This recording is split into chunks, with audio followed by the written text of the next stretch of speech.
Ladies and gentlemen, the opening ceremony is going to start in any minutes. So we please, ladies and gentlemen, to come forward to the hall. Thank you.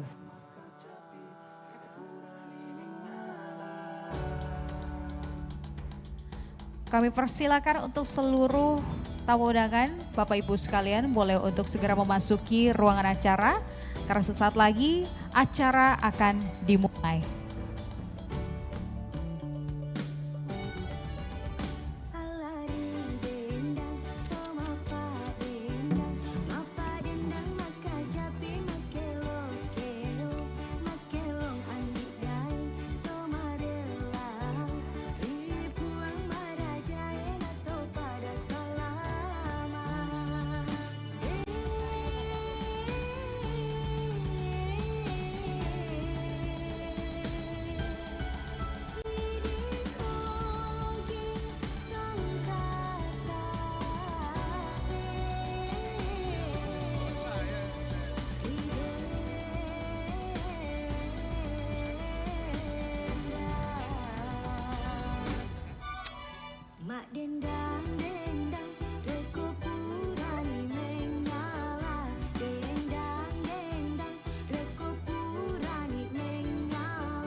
Ladies and gentlemen, please come forward to the hall because the opening ceremony is going to start in any minutes, and please take your seat.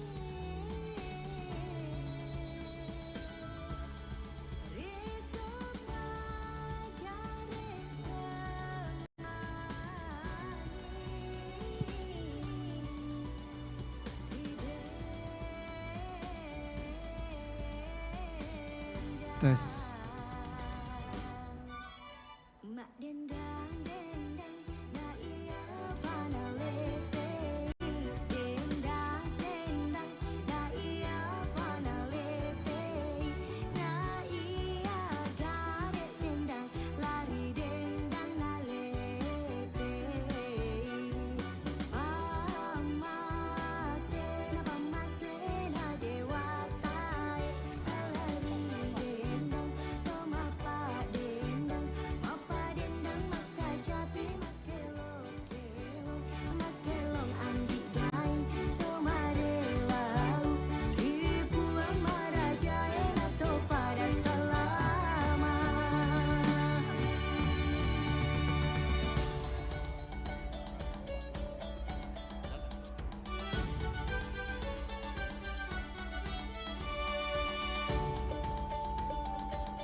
dendang dendang na iya panalete dendang dendang na iya panalete na iya garet dendang lari dendang nalete pamasena dewatai alari dendang tomapa dendang mapa dendang maka japi makelong kelong makelong andi dain tomarelau ribuan maraja enato pada selama.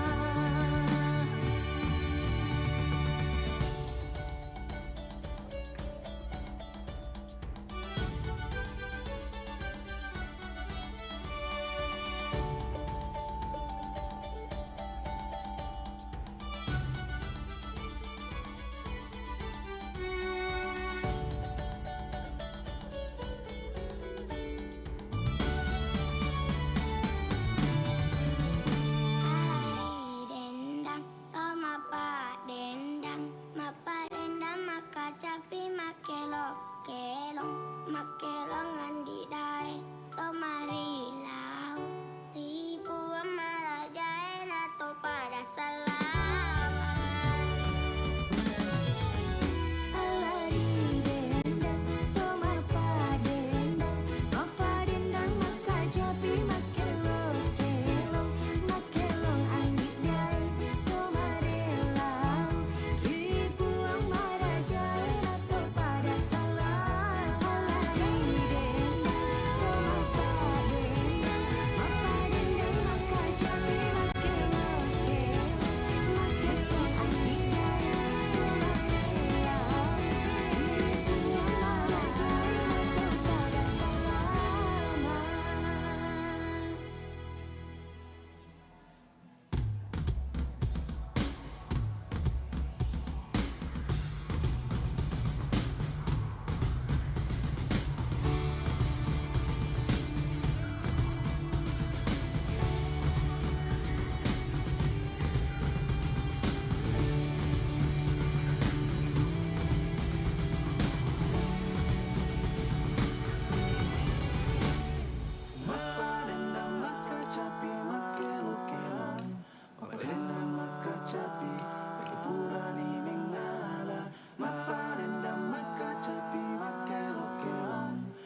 Dendang dendang na iya panalete.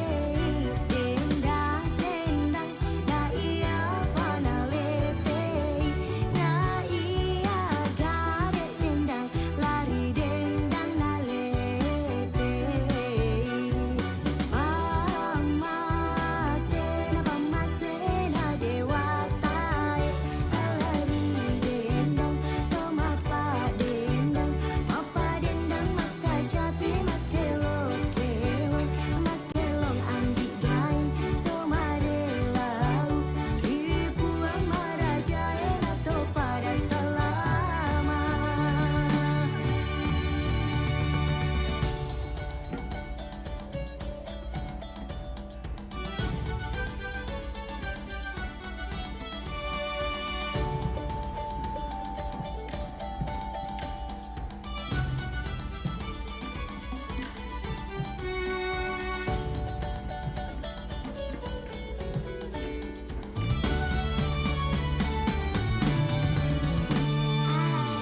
Dendang, oh mapa dendang maka capi makelong, makelong andi dai, to mari lau, ribuan marajaen atau pada selama.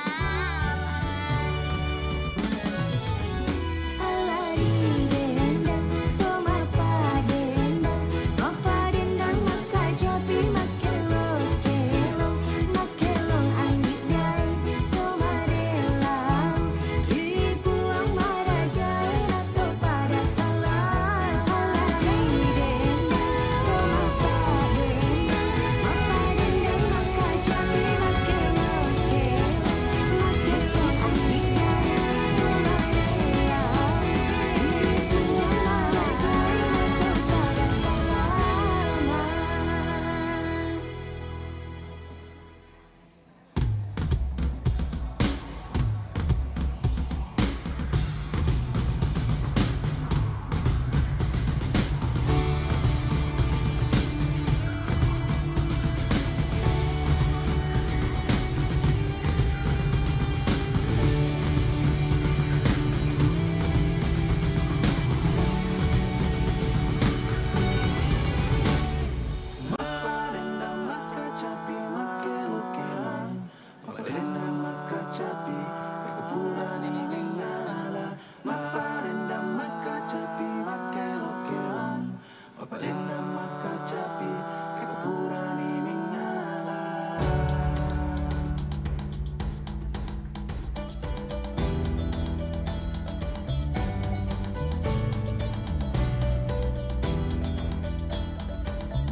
Alari dendang, to mapa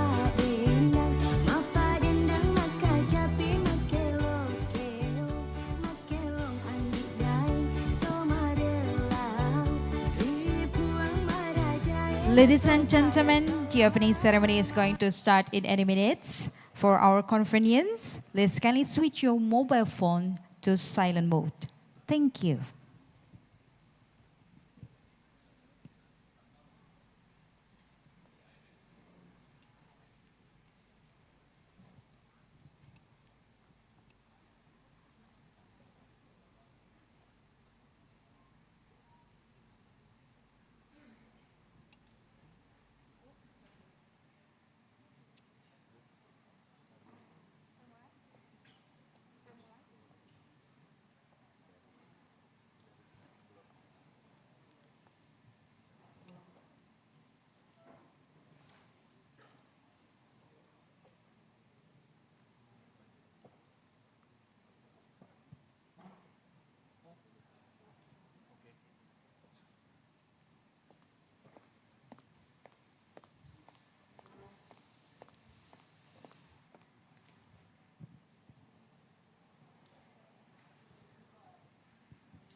Good afternoon, ladies and gentlemen. Assalamualaikum warahmatullahi wabarakatuh. Shalom, Om Swastiastu, Namo Buddhaya, Salam Kebajikan. A very warm greeting to each and every one of you. I'm Tia Rizky. It's a true honor to welcome you to the 4th International Conference on Maritime Development 2025, proudly hosted by Politeknik Ilmu Pelayaran Makassar. Please give a big round of applause.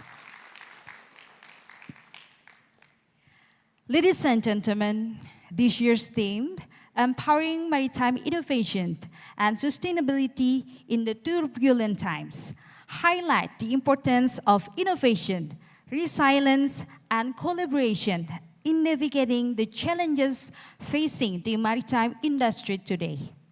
The purpose of this conference is to bring together maritime professionals, researchers, policymakers, and industry leaders from around the globe to share knowledge and ideas exchange, and build stronger cooperation for more sustainable and innovative maritime future.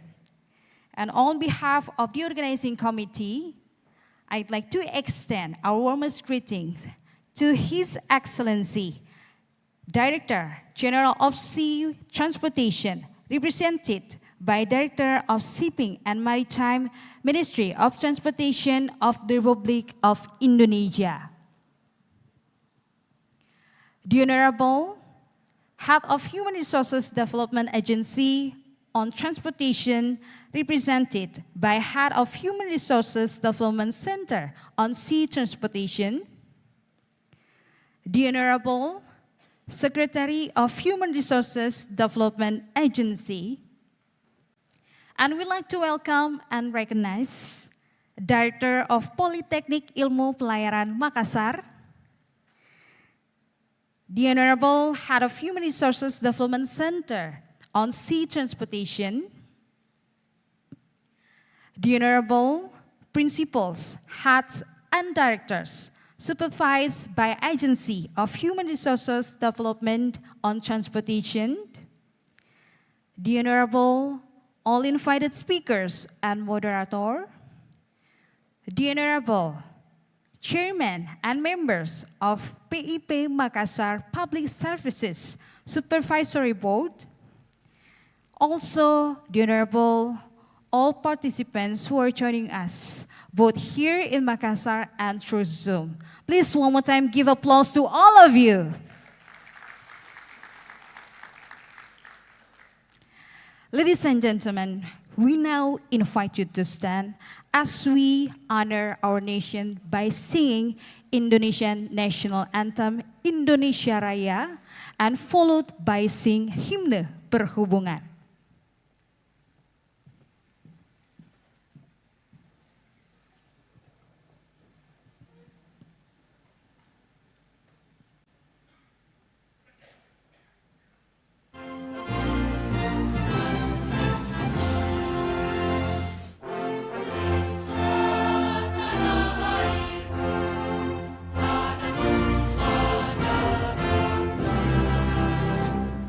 Sama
Ladies and gentlemen, you may take your seat.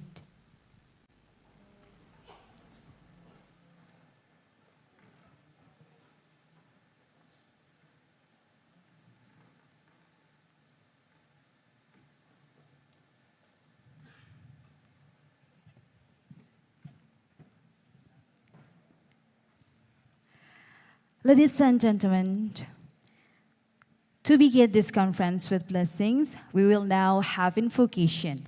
We kindly invite Mr. Rahul Sukana Putra.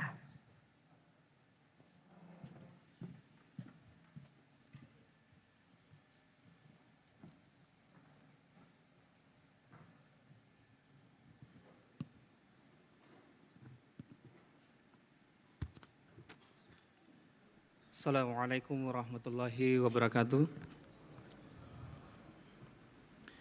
Ladies and gentlemen, to honor this important occasion, I invite all of you, according to your own faith and conviction, to join in this moment of quiet. Ladies and gentlemen, let us bow our heads in prayer. Bismillahirrahmanirrahim. In the name of Allah, the most gracious, the most merciful. Ya Allah, Almighty God, the source of wisdom and knowledge, we gather here today in gratitude for the opportunity to take part in the 4th International Conference on Maritime Development 2025 in Politeknik Ilmu Pelayaran Makassar.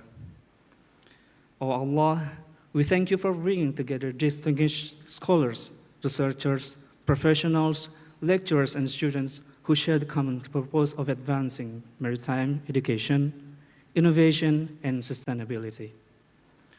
Oh Allah, bless this conference with fruitful deliberations, meaningful exchange of ideas, and productive collaborations. Inspire us to think wisely, speak truthfully, and act sincerely for the benefit of humankind and the preservation of our oceans. Oh Allah, grant every speaker clarity of thought and every participant an open heart and mind. May the insights gained from this gathering strengthen our commitment to building a safer, more sustainable, and more prosperous maritime world. Forgive us our shortcomings and guide us always upon the path of knowledge, integrity, and service to others. ربنا آتنا في الدنيا حسنة وفي الآخرة حسنة وقنا عذاب النار والحمد لله رب العالمين. Assalamualaikum warahmatullahi wabarakatuh. Waalaikumsalam. Thank you so much, Mr. Rahul. Ladies and gentlemen, up next, we will witness a cultural performance that beautifully represents the unity in diversity of Sulawesi Island. This dance is called Tari Empat Etnis Sulawesi, or the 4 ethnic dance of Sulawesi. It combines the unique movement and music from 4 major ethnic groups, Bugis, Makassar, Toraja, and Manda, symbolizing harmony and respect among the people of Sulawesi. So now, ladies and gentlemen, please enjoy the beauty and harmony of Tari Empat Etnis.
Dua bulu samana mata tongang indologo Gegasi samana rion roi ala rion roi Adamu samana silapae ala silapae Rutu ngemanangi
What a great performance.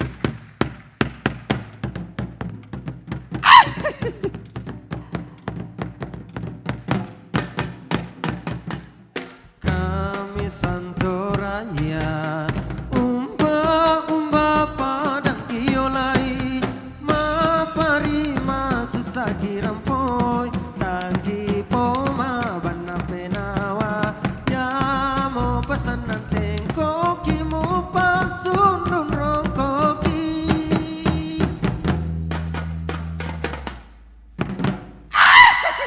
What a beautiful performance. One more time, ladies and gentlemen, give applause for the dancers.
One more time, ladies and gentlemen, please give a big round of applause for our big event.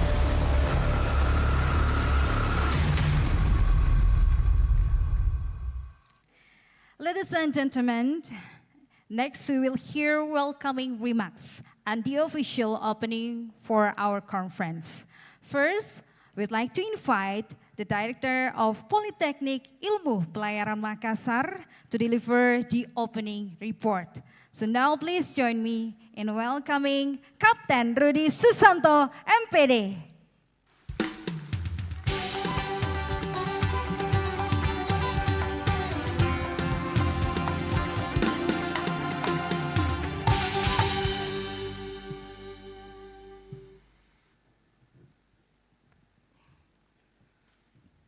Bismillahirrahmanirrahim. Assalamualaikum warahmatullahi wabarakatuh. Salam, Om Swastiastu, Namo Buddhaya, salam kebajikan, salam kebangsaan, dan salam berprestasi. Good afternoon, ladies and gentlemen. Best wishes for all of us. The Honorable Director General of Sea Transportation, represented by Director of Marine Safety and Seafarer. The Honorable Head of Human Resource Development Agency on Transportation, represented by Head of Human Resource Development Center on Sea Transportation. The Honorable Secretary of Human Resource Development Agency, the Honorable Head of Human Resource Development Center on Sea Transportation, the Honorable Principal, Head, and Director, supervised by Agency of Human Resource Development on Transportation. The Honorable all-invited speaker and moderator. The Honorable Chairman and Member of PIP Makassar Public Service Supervisory Board.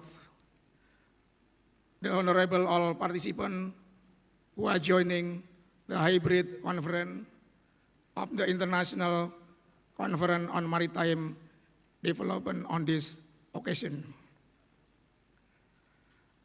allow to us to deliver the report of the International Conference on Maritime Development Activities at Politeknik Ilmu Pelayaran Makassar as follows. The first legal authority are: number 1, Law of the Republic of Indonesia number 17 of 2008 concerning shipping as last amended by Law of the Republic of Indonesia number 66 of 2024. Number 2, Law of the Republic of Indonesia number 12 of 2012 concerning higher education. The second, the objective of the International Conference on Maritime Development is to discuss challenges in the maritime innovation and its sustainability that all a crucial step toward achieving a more sustainable maritime industry in current climate change, economic, and geopolitical issues. The third, theme of the Fourth International Conference on Maritime Development 2025 at PIB Makassar is empowering maritime innovation and sustainability in the turbulent time. Number 4, today our keynote speaker invite speaker and moderator are: number 1, Muhammad Masud, ST, MT, Director General of Sea Transportation, represented by Engineer Samsudin, MT, Director of Marine Safety and Seafarer. Number 2, Dr. Jarod Triwardono, STMT, Head of Human Resource Development Agency on Transportation, represented by Budi Raharjo SOS, MSc, Head of Human Resource Development Center on Sea Transportation. Number 3, Dr. Kapten Wisnu Handoko, MSc, Secretary of Human Resource Development Agency, Minister of Transportation. Number 4, Dr. Suyep Kim, Economic Affairs Officer Transport Division from ESCAP. Number 5, Rosardianti S, MBA, Vice President of Learning and Development, PT Pelni. Number 6, Professor Dr. Henning Jensen, LLM, Associated Professor at the World Maritime University. Number 7, Professor Engineer Raja Oloan Saud Kuning, MSc, PhD, Semar Tex, Professor of the Department of Marine Engineering, 10 November, Institute of Technology, Surabaya. Number 8, Dr. Chandra Motik Yusuf, Head of Women in Maritime, Indonesia. Number 9, Kapten Fandi AS, MMMR as moderator. Number 5, participants of conference are: number 1, academic and lecture from state maritime communities, domestic, foreign university, and private maritime education Indonesia.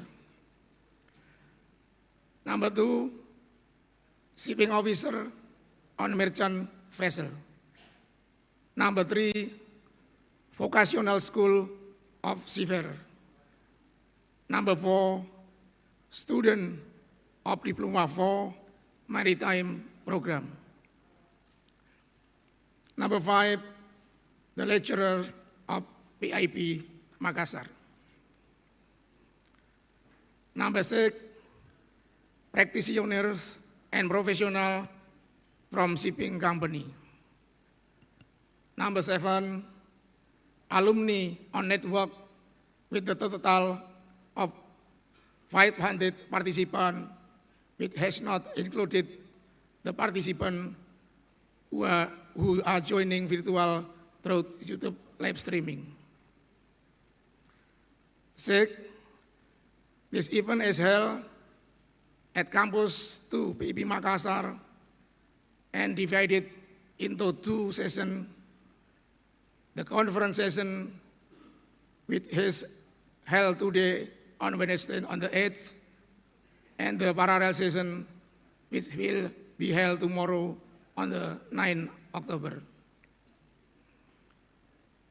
That is all my report for this conference.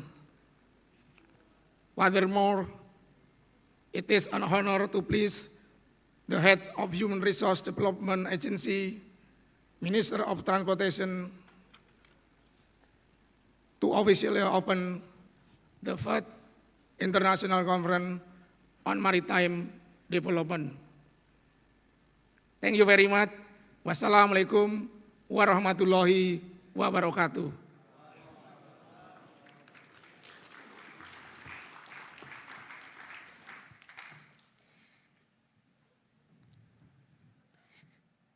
Thank you, Captain Rudi, for your opening report. And now, ladies and gentlemen, we are honored to welcome the head of Human Resources Development Center on Sea Transportation, Ministry of Transportation of the Republic of Indonesia, to deliver his remarks and officially open this conference. Please welcome and give applause for Mr. Budi Raharjo, Assos MSc.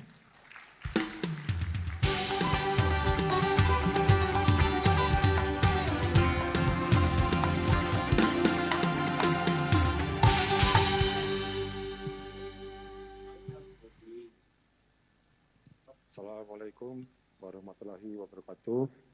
Shalom. May be the peace and blessing of Allah be upon you. Om Swastiastu, Namo Buddhaya, salam kebajikan, salam kebangsaan, salam berprestasi. The Honorable Mr. Muhammad Masud, Director General of Sea Transportation, Ministry of Transportation, represented by Mr. Samsudin, Director of Shipping and Maritime, Ministry of Transportation. Honorable Cap Mr. Wisnu Handoko, Secretary of Human Resources Development Agency, Ministry of Transportation. Honorable Mr. Sohyok Kim, Economic Affairs Officer Transport Division, ICMaD. Honorable Mrs. Rose Hardianti, Vice President of Learning and Development, PT Pelni. Honorable Mr. Henning Jason, Associate Professor at the World Maritime University. Honorable Mr. Raja Alwan Saud Gunting, Professor of the Department of Marine Engineering, 10 November Institute of Surabaya. Honorable Mrs. Tandra Motik Yusuf, Head of Women in Maritime Indonesia. Honorable Principal, Head and Director under Agency of Human Resources Development on Transportation. Honorable distinguished participants, ladies and gentlemen. First, I would like to express my sincere appreciation to Captain Rudi Susanto and the entire team at Polytechnic Ilmu Pelayaran Makassar for their excellent organization of this prestigious conference. Your dedication and hard work have made the gathering possible, and we are truly grateful for your commitment to advancing maritime education and development. I would also like to extend a warm welcome to all our distinguished keynote speakers, including our colleagues from the Human Resource Development Agency, the Eastern International Expert, and all participants who have joined us from various corners of the world. Your presence here today demonstrates our collective commitment to the advancement of the global maritime sector. Ladies and gentlemen, as we gather here in Makassar, a city that has been a maritime hub for centuries, we are reminded of Indonesia's rich maritime heritage and our strategic position as the world's largest archipelagic nation. The Ministry of Transportation, through the Human Resource Development Agency, has long recognized the critical importance of developing competent maritime professionals who can navigate the complexities of the modern shipping industry.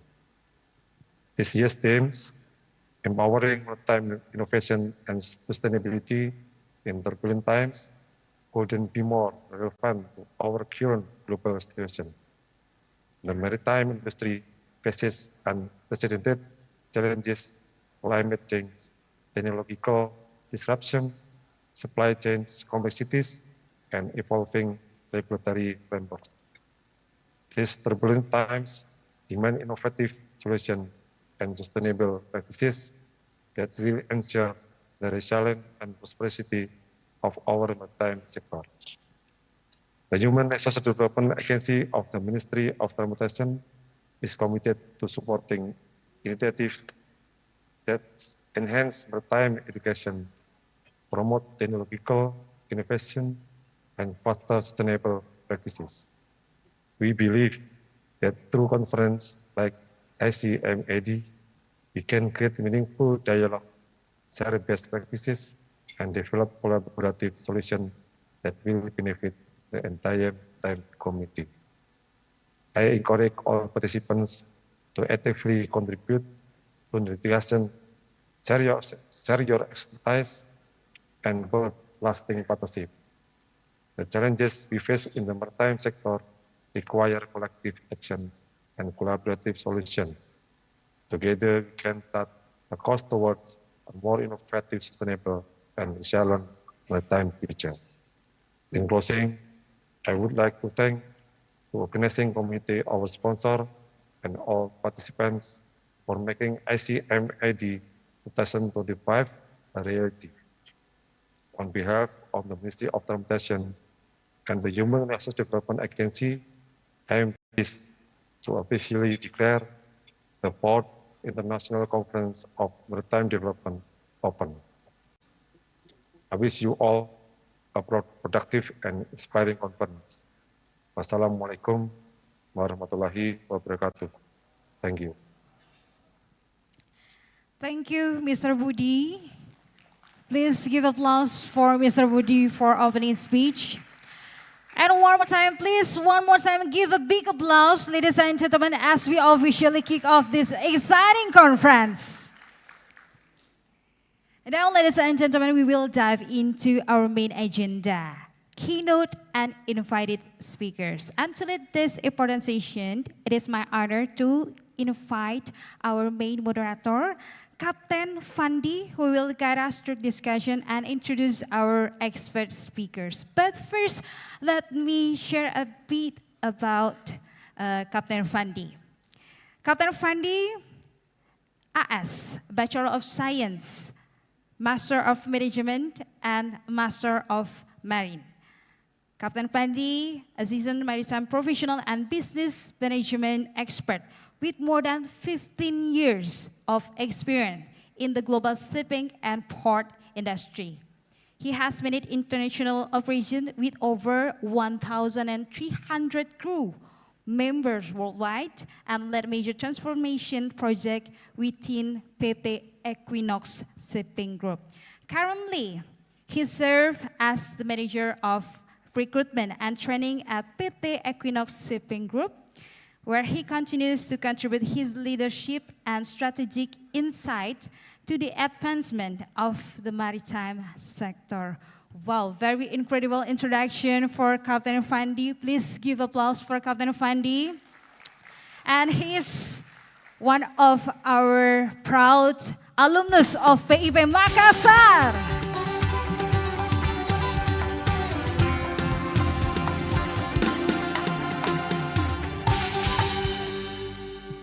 Bismillahirrahmanirrahim. Assalamualaikum warahmatullahi wabarakatuh.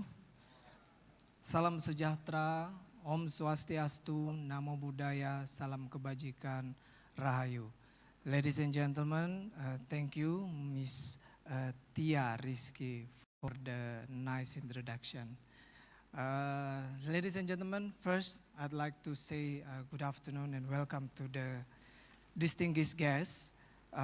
Director General of Sea Transportation from Indonesia, Ministry Transportation, represented by Bapak Samsudin, served as a Director of Marine Safety and Seafarer in Ministry Transportation. Bapak Samsudin also the alumni from this campus. Welcome, Pak. Give applause for Pak Samsudin. And well, also the distinguished guest, Head of Human Resource Development Agency, Indonesia Ministry Transportation, that is online, represented by Mr. Budi Raharjo, Bachelor of Social, Master of Science. Thank you, Pak, for your present in online, Pak Budi.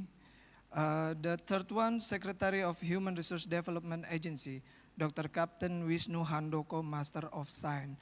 Also, I think present online, Captain Wisnu. Hello, Captain Wisnu. Good morning, all. Good morning, Thank Captain you. Wisnu. And also, we have the beloved one, Director Politeknik Pelayaran Makassar, Captain Rudy Susanto, Master of Education. Give big applause to our director. And also, the management of Politeknik Ilmu Pelayaran Makassar, all the invited speakers, other distinguished guests, and all the audience, offline and online, for the 4th International Conference on Maritime Development 2025.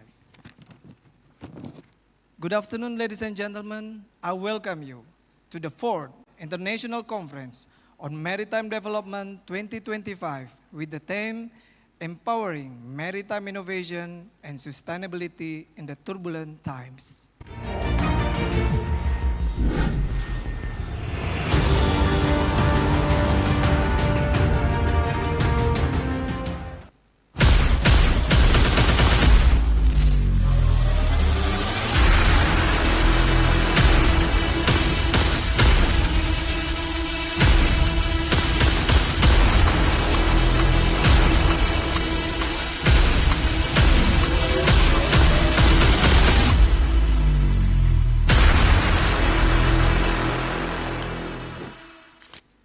Give a big applause to this international conference, ladies and gentlemen.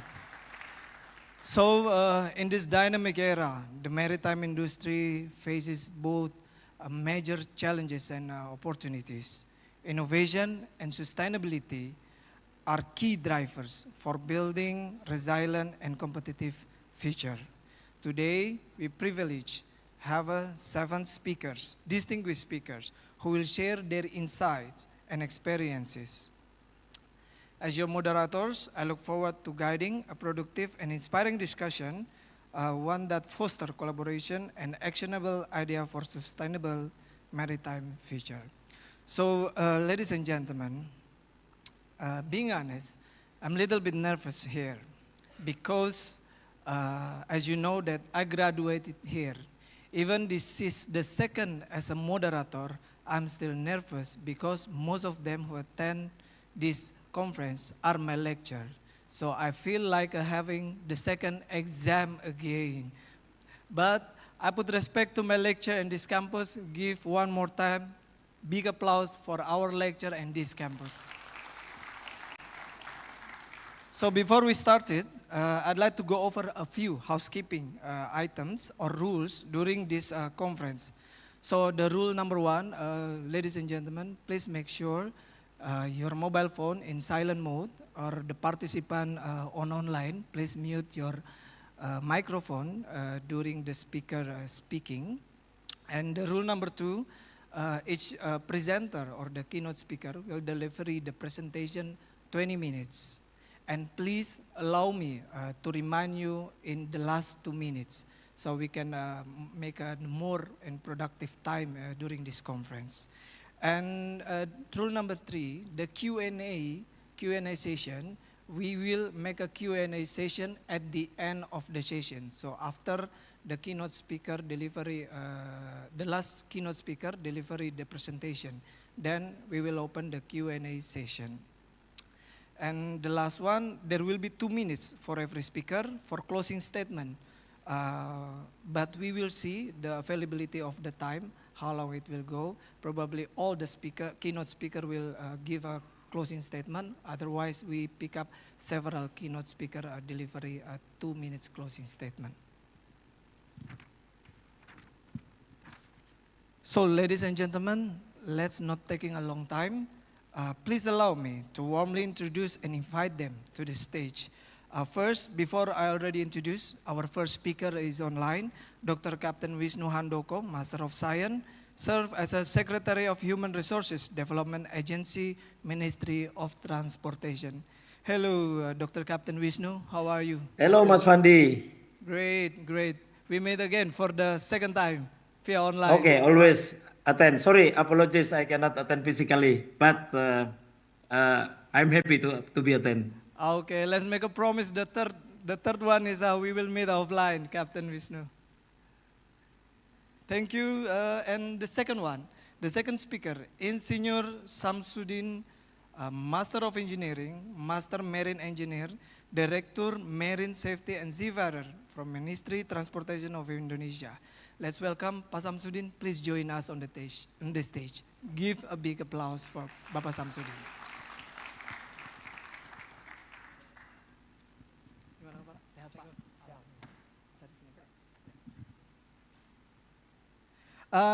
And the second speakers, we have a Professor, Engineer Raja Oloan South Gunung, Master of Science, PhD, Professor in Maritime Logistics Risk at 10 November Institute Technology, ITS Surabaya. Join us, Professor, give big applause. Boleh di sini. We already have a third speaker, and now we're moving to the fourth speaker. The fourth speaker is a Dr. Chandra Motik Yusuf, the strong woman from Indonesia, head of Women in Maritime Indonesia. Give applause for our mom. For this beautiful mom, let me to welcome closely. Do you need help, ma'am? Okay.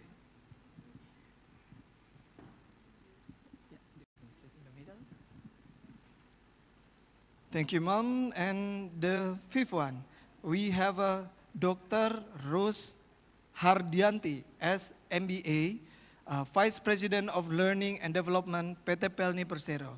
Welcome, Bu. Please join us on the stage. Give a big applause.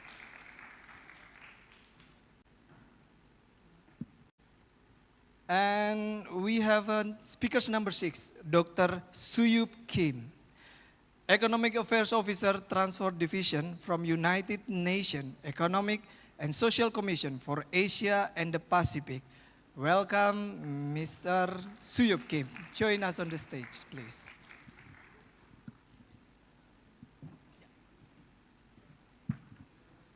So, ladies and gentlemen, and the seventh speaker, we have Professor Dr. Henning Jansen, LLM PhD, professor at the World Maritime University, or WMU.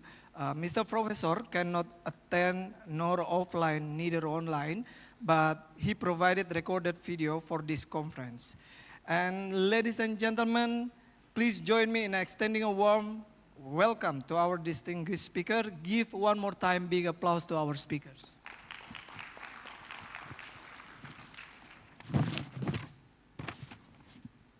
Ladies and gentlemen, let's begin the conference. So now it's my pleasure to introduce our first speaker, Dr. Captain Wisnu Handoko, Master of Science, who will discuss the topic empowering maritime innovation and sustainability in the turbulent times. Dr. Captain Wisnu Handoko is currently serving as a Secretary of the Human Resources Development Agency, Ministry of Transportation of Indonesia. He has held numerous strategic positions in Indonesia Maritime Administration, including Head of Harbor Master, Port Authority of Belawan, Tanjung Priok, and also Director of Sea Traffic and Transportation, Director of Politeknik Ilmu Pelayaran Semarang. He also began his leadership journey as a head of BP2IP Malahayati Aceh. And also, Dr. Handoko, Captain Wisnu Handoko, holds a master degree in maritime education and training from World Maritime University in Sweden and doctorate program in educational management from Universitas Negeri Jakarta. So please join me in welcome Dr. Captain Wisnu Handoko. Give a big applause, ladies and gentlemen.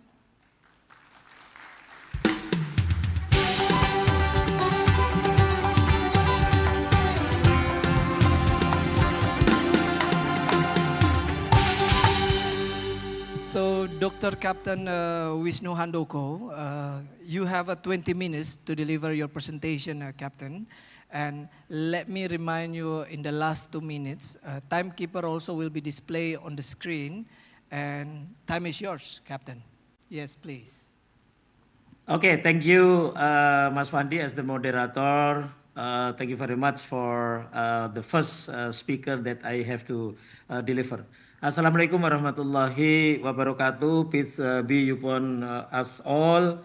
The distinguished director of the PIP Makassar and the others, Civitas Academica. Congratulations for the ICMaD 2025. Let me also give the greeting to all speakers who attend, all of my colleagues, Professor Saud Gurning, Pak Samsudin, also Ibu Motek and other speakers from the international other countries. And it is my great honor and privilege to extend our sincerest greeting to the esteemed audience at Fort ICMaD in Makassar. My apologies, supposed to be I can attend physically, but at the same time I have to attend to the STIP because we have guests for the 40 person from the MOCA African countries at the same days at the same time, so that I cannot attend physically, but hopefully this is not will be reduce the content that I want to deliver. This opportunity, I would like to deliver a presentation regarding empowering maritime innovation and sustainability in turbulent times based on the Human Resource Development Transportation Agency perspective.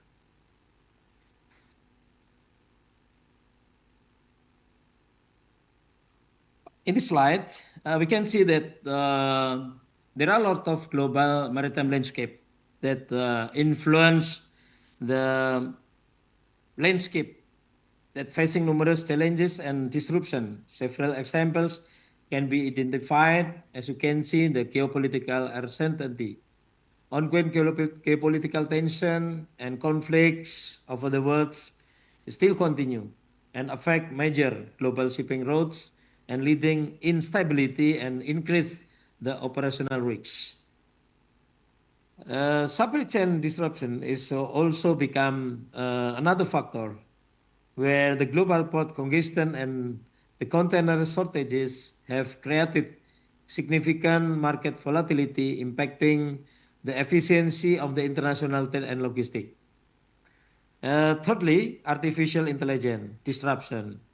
Everybody know that in our life now we live together with AI.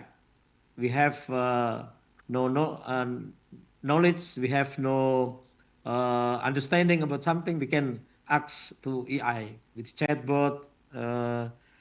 Also in the maritime industry is transforming existing operational paradigms while AI implementation can enhance efficiency and effectiveness. It is also increased the risk of cyber attacks due to the absence of comprehensive legal framework governing AI application. Energy price volatility, the fluctuation in maritime fuel prices, and also the climate change, the effect of the greenhouse, growing environmental concern driven by the climate. This has become the focus and the prompt to the International Maritime Organization to the established strategy aim and reducing carbon emission with the goal of achieving net zero emission by 2050. Next slide, please. In here, we can see the how IMO strategy on the greenhouse gases. In response to the ongoing challenges posed by climate change, the International Maritime Organization IMO adopted the 2023 IMO Greenhouse Gas GHG strategy in July 2023. The strategy set ambitious targets, including a 20% to 30% reduction in GHG emission by 2030 and 70% to 80% reduction by 2040, and ultimately achieving net zero greenhouse gas emission by around 2050. The strategy serves as a foundational framework for future global effort to reduce emission within the international shipping sector. Next.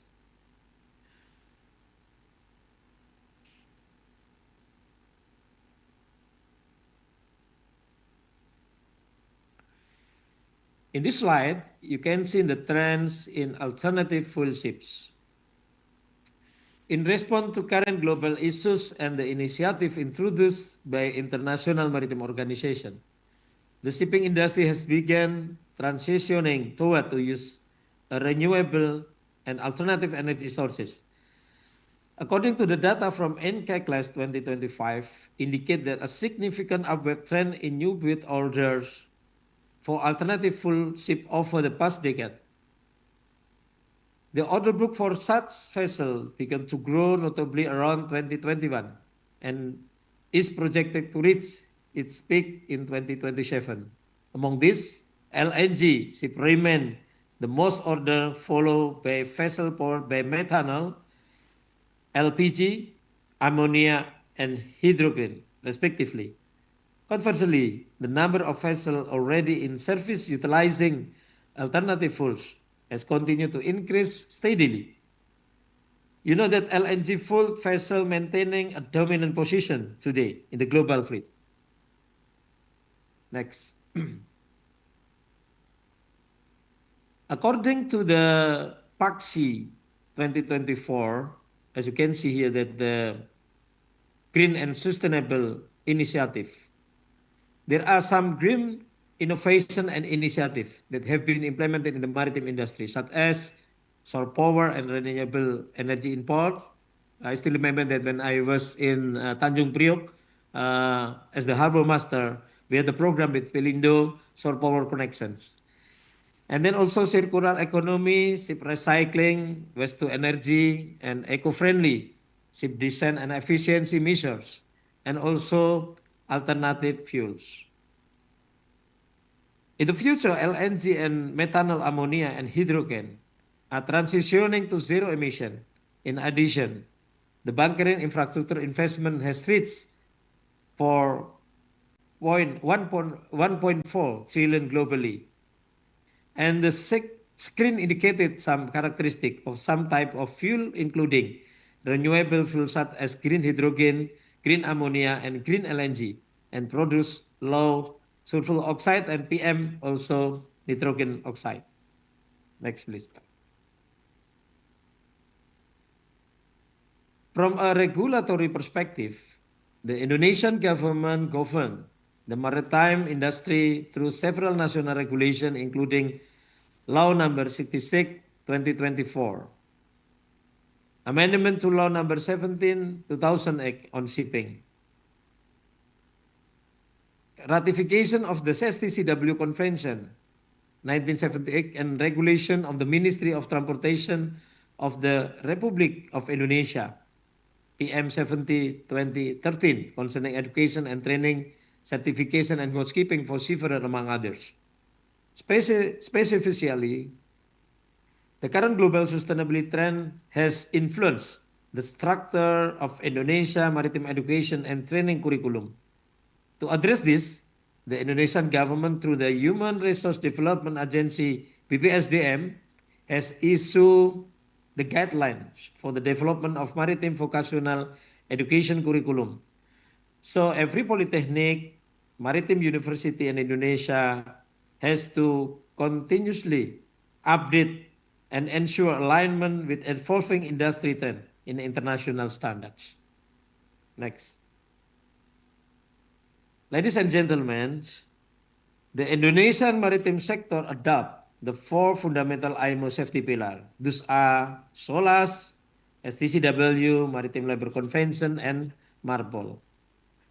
Consequently, in the data on the comparison of graduate and employment, as you can see in this slide, the absorption of the Indonesian shipping industry from 2021 and 2025 indicate that the study program at maritime higher education institution demonstrate a high level of relevance between graduate field of study and their initial employment. The results show that employment absorption rate has met and even exceeded the minimum threshold of 70% of the reflecting strong alignment between academic preparation and industry requirement. So this is finding signifies a significant link and match between the implemented curriculum and the needs of maritime industry. Often we call link and match. Next, please. Another initiative implemented by the Human Resource Development Agency BPSDM is conducting the internship program for the maritime lecturers and instructors.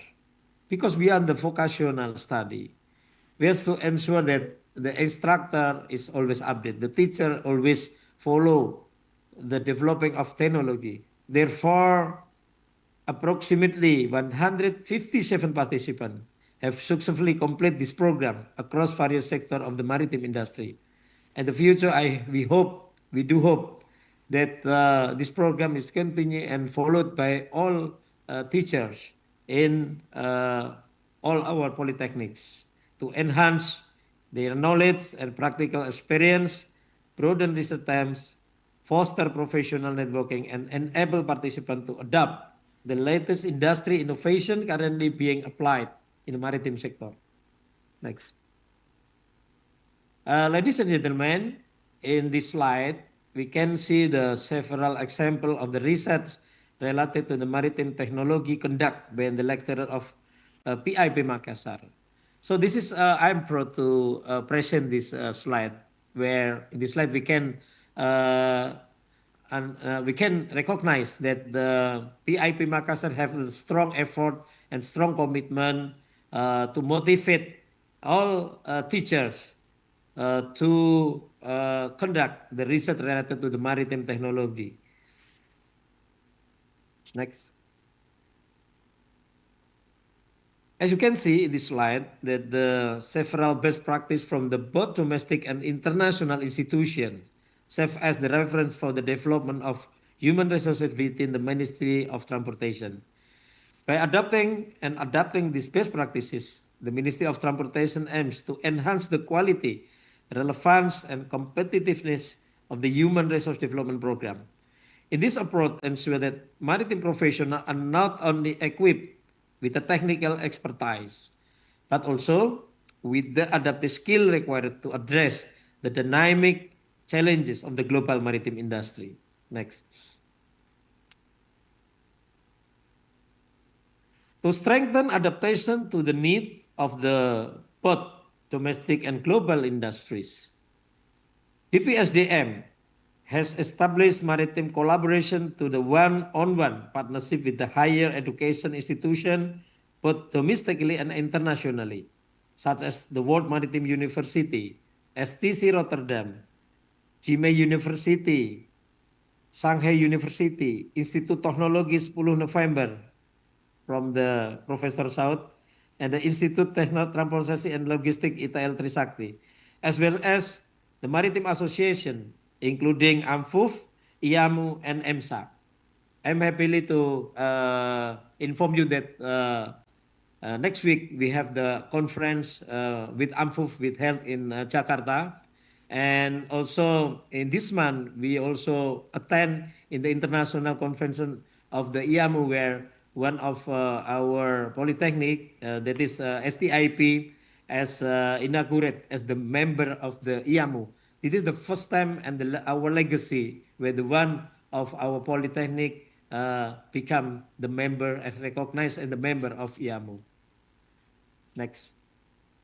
So, ladies and gentlemen, the collaboration aim to BPSDM capacity building program, which includes several key initiatives such as general lectures, student exchange program, lecturer exchange program, joint research project, academic publication, and the seminar, and also the sharing knowledge. We propose that our polytechnic in the future become the international university or international polytechnic who open the class for the international members. So hopefully PIP Makassar always do the effort to do this. And lastly, it is a great honor to deliver this presentation on the human resource development perspective in empowering maritime innovation and sustainability in turbulent times. Through continuous investment in education and training and the capacity building, the Human Resource Development Agency BPSDM remain committed to preparing a competent, adaptive, and future-ready maritime workforce capable of navigating the challenges and sustainability digitalization. Thank you very much for your attention and engagement. Wassalamualaikum warahmatullahi wabarakatuh. Waalaikumsalam warahmatullahi wabarakatuh. We give applause for Dr. Captain Wisnu Handoko, Master of Science. So thank you very much, Captain Wisnu. Allow me to resume the presentation of Dr. Captain Wisnu Handoko, Master of Science. So I note here the first point is a global context that the maritime industry faces a geopolitical instability, energy volatility, and AI disruption. And IMO net zero emission 2050 target drives a global shift toward a greener operation. And regarding technological innovation, rapid adoption of alternative fuel, such as like LNG, methanol, ammonia, hydrogen, using a shore power and eco-ship design. This is a circular economy prompted through ship recycling and waste to energy initiative. And regarding national policy framework, also supported by law number 66 2024 and other regulation, government regulation and ministry regulation aligns with the STCW, SOLAS, MARPOL, and MLC 2006.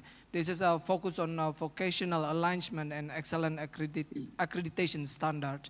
And regarding collaboration and research also, PP Makassar collaborates with leading industry and develop research on digitalization, green energy, and marine safety innovation, and also maritime human capital strategy. This is building adaptive and future-ready seafarers. So the conclusion that I got from Captain Wisnu, Indonesia is advancing toward a green digital, collaborative maritime ecosystem to strengthen global competitiveness with the tagline at the end, sea future, sea is in the future. So once again, thank you very much, Dr. Captain Wisnu, for such insightful perspective. And please stay with us until the end of the session because there will be Q&A. For sure, somebody will ask regarding your presentation because this is very insightful. And also we will have a closing statement in the last session, Captain Wisnu. Thank you very much, Captain Wisnu. Give me applause for Captain Wisnu. Thank you very much, Fandi. I stand by here. Yeah. Okay, ladies and gentlemen, let's move to the second speaker. We have engineer Samsudin, Master of Engineer, Master Marine Engineer. We give a big applause for Bapak Samsudin.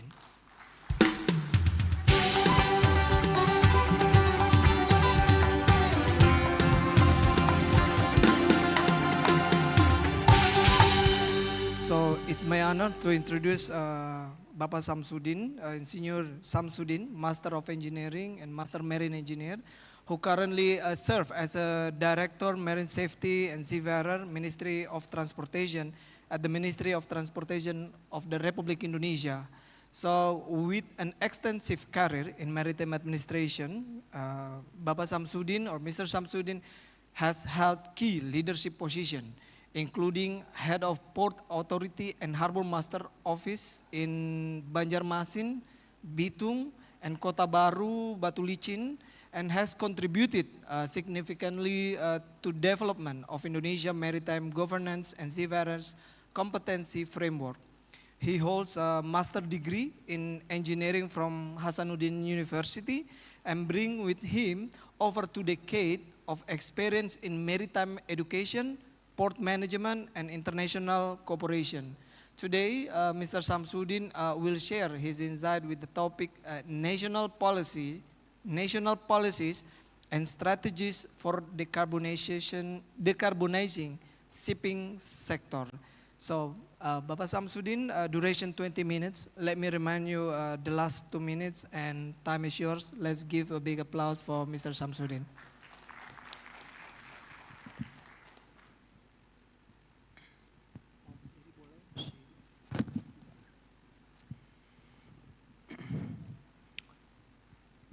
Bismillahirrahmanirrahim. Thank you very much. Assalamualaikum warahmatullahi wabarakatuh. So first time I would like to say thank you very much to invite me for this the 4th International Conference on Maritime Development. So I'm here. I represent Directorate General of Sea Transportation. So now I'm Samsudin as a Director of Marine Safety and Seafarers. It is a division under the Directorate General of Sea Transportation, Ministry of Transportation of Indonesia. So today I will presenting about national policies and strategies for decarbonization shipping sectors. So next slide please. So, ladies and gentlemen, allow me to highlight Indonesia's strong commitment to addressing climate change. As shown in these slides, here's a timeline Indonesia commitment to address climate change globally. Indonesia is one of a country that signed a Paris Agreement and also ratified Paris Agreement. So since 2016, Indonesia has adopted the national determined contribution followed by national determined contribution roadmap mitigation in 2019 and adoption in 2020. So update, since 2016, Indonesia has adopted long-term strategy and low carbon climate resilience, enhanced national determined contribution in 2022, and Indonesia net zero emission roadmap also in 2022. Based on the enhanced NDC document, as of the end of September 2022, Indonesia set a new target for reducing greenhouse gases emission of 21.89% as an unconditional target. And in conditional target, up to 43.2% compare is a business as usual. So this Indonesian commitment. So next slide, please. So Indonesia has set a clear direction for climate change mitigation in the transportation sector through Minister Decree number 8 of 2023. This decree outlines about 38 action. 17 action for land transport, 10 action for sea transport, and 11 action for aviation. So in maritime sector, the 10 action included ships modernization, implementation of ship energy efficiency management plan, anti-pollution system, onshore power supply in port, electrification of port equipment, solar power utilization, the use of low carbon fuel, and the application of navigation aids. To support this effort, the Ministry of Transportation has also prepared as a greenhouse gas emission reduction roadmap for the maritime sector, targeting net zero emission by 2060 or sooner. A follow-up study in collaboration with ICMaD is underway, will be completed in 2026. Next, please. So this is Indonesia commitment, mitigation action step, implementation onshore power supply in port. Indonesia has issued a circular letter of the Directorate General of Sea Transportation year 2022 regarding the use of onshore power supply facilities for vessel sailing in Indonesian waters. Currently, Indonesia has developed onshore power supply facilities at 20 ports with 62 terminals across the archipelago, including Mr. Wisnu already said like this, Tanjung Priok, Belawan, Sorong, Ambon, Bitung, Kendari, and also in Makassar, Surabaya, and Bali. And in the future, they plan to install onshore power supply at 14 locations in 7 ports. So this system provides multiply frequency and voltage option to meet different ships' requirements. This clearly shows that Indonesia ports are actively supporting the national and global agenda on maritime decarbonization and working hand in hand with shipping lines and energy provided to enable greening shipping operation. Next, please. Ladies, gentlemen, this role of port, sustainable port management, or we call EcoPort in Indonesia. So speaking of development of sustainable port in Indonesia, Directorate General of Sea Transportation has issued a decree in 2020 and 22 on EcoPort guideline.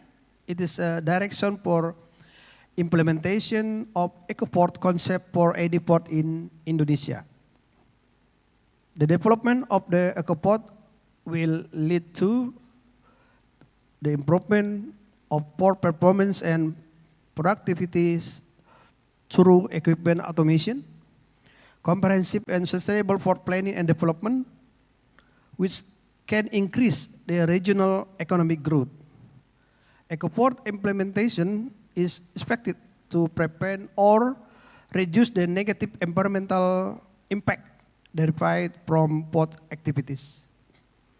And the last is that it can increase the stakeholder preference toward more efficient and environmentally friendly port services. Next, please.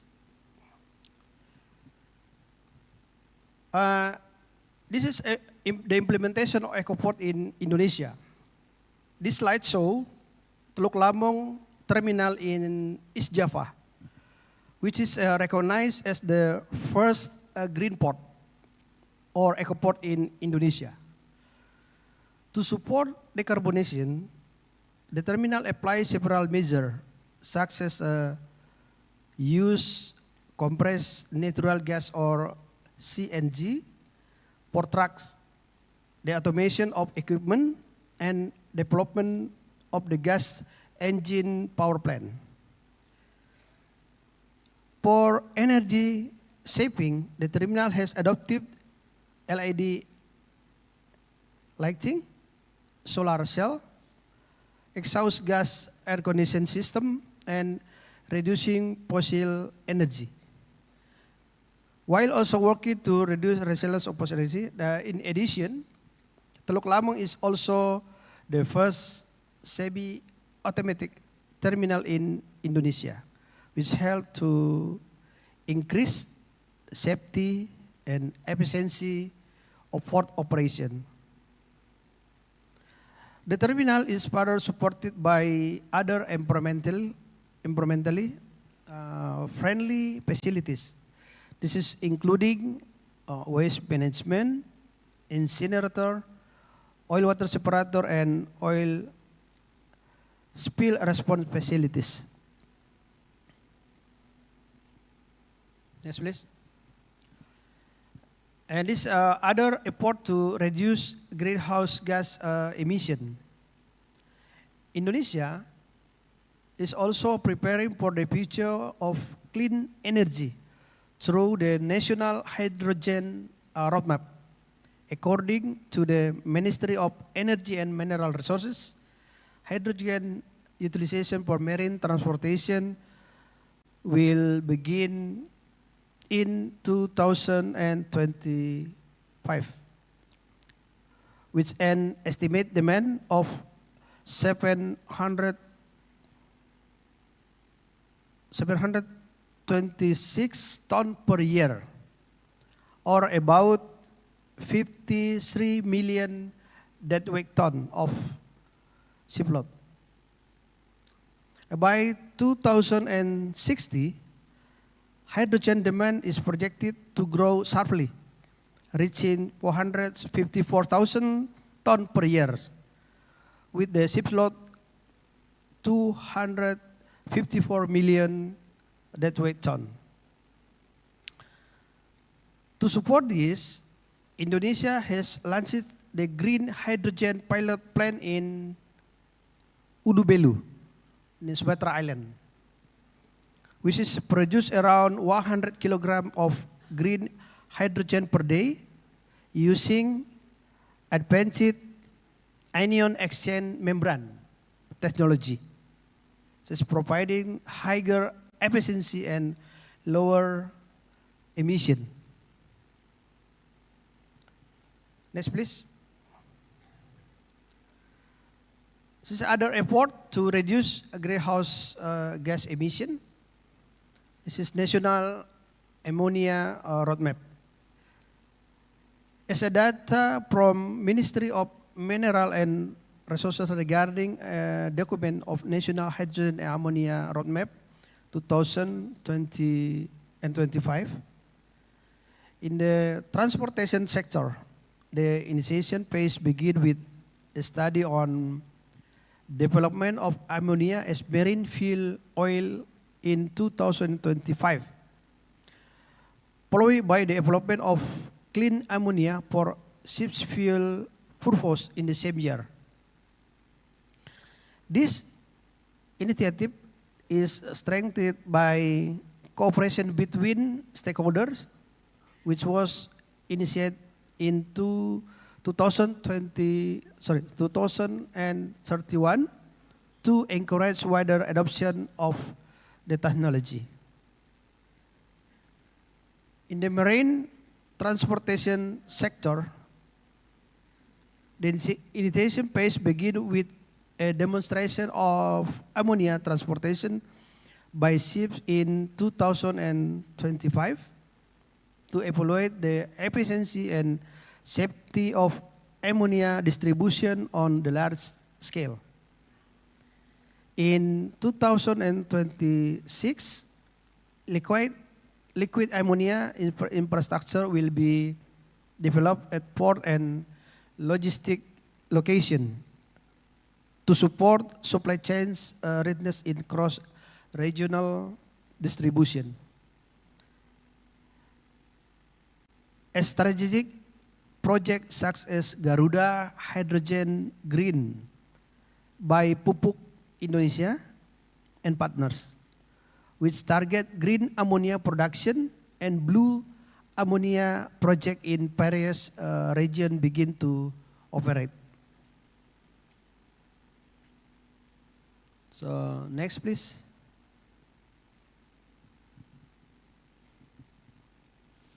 This slide highlights Indonesia progress in utilizing renewable energy in maritime sector. Here we see above feature Transco Rajawali. This is a first Indonesian built dual fuel ship operation with liquid natural gas, a joint research project by Pertamina and BKI, comparative motorboat to dual fuel diesel, and Indonesian package Jayanti Baruna, it is Pertamina also, which is the world's first compressed natural gas carrier. It is also important to note that for small vessel not covered under international convention,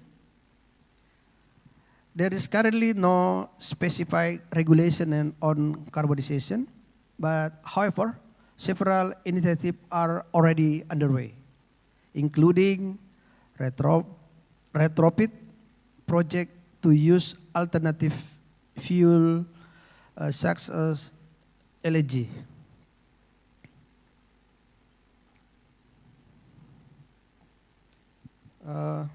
Next, please. So this is also other effort to reduce greenhouse gas emission. This slide shows Indonesia effort to use our palm based on biodiesel as an alternative energy in maritime sector. Indonesia has submitted document to the IMO, including at Marine Environment Protection Committee, 82nd session, on the implementation of our biodiesel program, and at Maritime Environment Protection Committee 83rd session, presenting our technical standard for biodiesel implementation. So this initiative also respond to one of the challenges of the IMO net zero framework, which require that future fuel must meet proper certification scheme and life cycle assessment standard. In line with this, Indonesia is currently preparing life cycle assessment calculation for B40 biodiesel, which are planned to be submitted at MEPC 84 session, and also at the Port Gisam meeting next year. This effort demonstrates Indonesia's commitment to advance biofuel as a credible alternative fuel for shipping, while ensuring compliance with MARPOL and IMO requirement. So next, please. And this slide highlight an important collaborative project between Indonesia, HDF Energy and PT SDP Peri. Supported by funding from the International Maritime Organization, the project focuses a study on retrofitting ferry with hybrid electrical system and green hydrogen technology to achieve net zero emission in inter-island ferry transportation. This is already done in ferry, now is operated in Nusa Tenggara Timur, now already. So, update on Indonesia-UK cooperation. This slide highlight Indonesia-UK cooperation under the UK-PAC program to support maritime decarbonization. The first, the carbon pricing roadmap. It has completed its initial phase, identifying gap and action for implementing carbon pricing in the shipping sector. The second, the greenhouse gases emission reduction roadmap led by WRI Indonesia will run from 2025 to 2026 to develop a strong measure purifying system and accelerated transport decarbonization through evidence-based policies and pilot project. And finally, the SUSTAIN project is led by IREM. It focuses on scaling up energy efficiency and promoting alternative fuel such as biodiesel, hydrogen, ammonia, methanol, particularly in maritime sector. Let me remind you, Pak Samsudin, because the time is up, I think I give extra 1 minute for closing. Okay. Thank you. So I would like to, this overview, IMO Marine Education Protection Committee, this is 83rd session.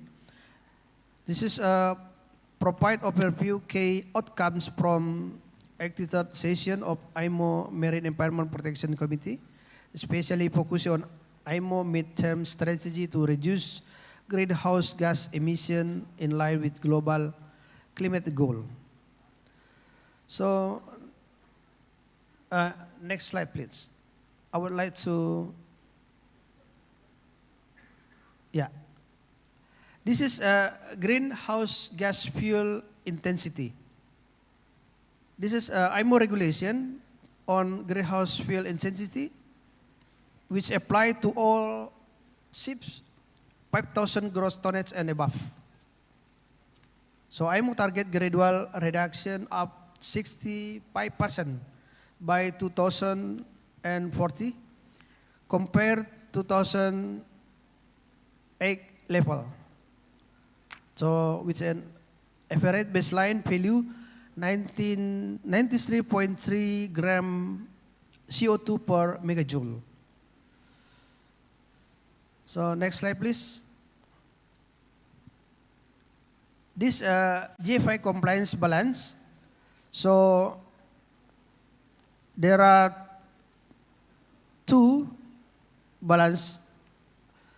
If positive balance, the ship's compliant and the ship surplus unit, and as a reward for lower emission. But if negative balance, ships must be purchase remedial units.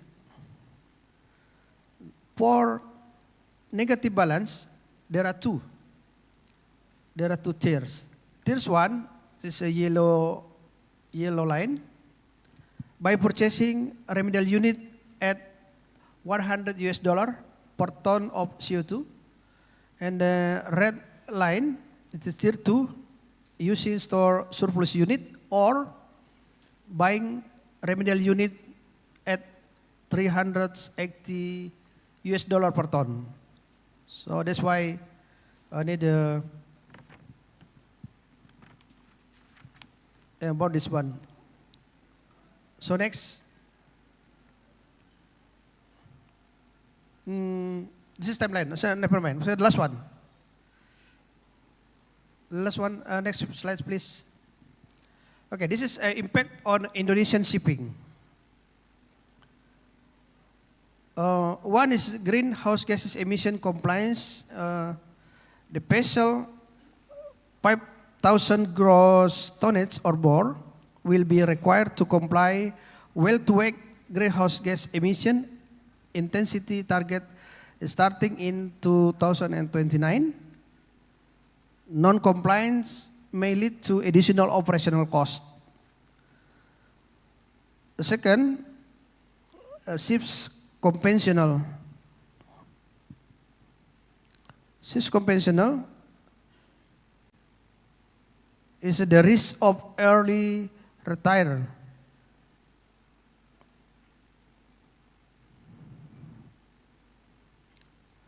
Of course, retrofit for vessel, they are still using heavy fuel oil. This means that ship owner and shipyard must be prepared for the technological shift, including potential conversion of the engine and fuel system. Third one, alternative energy opportunity. So Indonesia has opportunities to develop and adopt alternative fuel, such as biofuel, hydrogen, methanol, or ammonia. However, these opportunities depend heavily on the readiness of domestic industry to support and produce such as fuel scale. The fourth one, strengthening human resources and system. This is a strong need to develop human capital and strengthening digital reporting system. And fifth, clean energy incentive. The AMO Net Zero Fund provide potential compensation or incentive for ships that successfully comply with the greenhouse gases target. And the last one, sustainable fuel certification. It is important that Indonesia align with the International Sustainable Fuel Certification Scheme, ensuring that alternative fuel used are properly certified and verifiable to gain international recognition and facilitate a goal operation. In summary, while the net zero in challenging Indonesian shipping can seize this moment to transform technologically, institutionally, and economically toward a more sustainable and global competitive maritime future. I think that's presenting my this time. Thank you very much. Well, we give applause to Bapak Samsudin, Master of Engineer, Master Marine Engineer. So this is a very interesting presentation because actually what we see, it will influence how the shipping industry will move. Why I give also extra time for 1 minute, because this is really to be paid attention by the shipping, because how they will build their vessel in the future, and regarding with the emission compliance that they should fulfill. If I can make a conclusion in your presentation, Bapak Samsudin, the first one is Indonesia demonstrate a strong commitment to decarbonizing the maritime sector, supported by cross-ministerial policies that promote the transition toward clean and sustainable energy. And the second one is the implementation of EcoPort, onshore power supply that you mentioned that already 20 ports and 60 terminals, and it will be added more in 14 locations. And also alternate fuel serves as a concentrate action to reduce greenhouse gas emission in the sea transportation sector. You mentioned also Terminal Teluk Lamong is the first green port in Indonesia. We're proud of it. And also the collaboration among stakeholders, including government, industry, research institution, and international partners, such as like a SDP that you show us before, is essential to accelerate readiness in technology, infrastructure, and sustainable fuel certification. We also mentioned, Pak Samsudin also mentioned that B40 biodiesel in under process assessment. We hope that we can use this B40 biodiesel, and also the main challenges lie in the readiness of the national fleet, conversion costs, and the need to enhance human resource competence. My other note is, my conclusion is, Indonesian maritime sectors is entering a critical transition phase, what I see from the presentation of Pak Samsudin, from conventional to sustainable operation, requiring innovation, investment, and integrated policy to achieve net zero emission by 2060 or sooner. So once again, thank you very much, Bapak Samsudin, Master of Engineer, Master Marine Engineering, for such insightful perspective. I'm quite sure a lot of shipping industry will call you regarding this movement. And thank you for the information, and please stay with us. There will be a Q&A session at the end. So we give one more time big applause for Bapak Samsudin. So, ladies and gentlemen, let's move to our third speaker. The beloved one, the humorous one, Professor Engineer Raja Aulan Saud Gunning, Master of Science.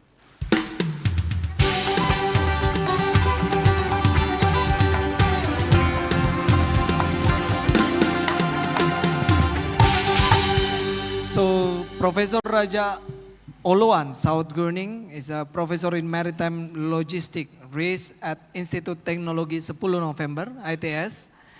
He holds degree in maritime engineering, ITS, port management from World Maritime University in Sweden.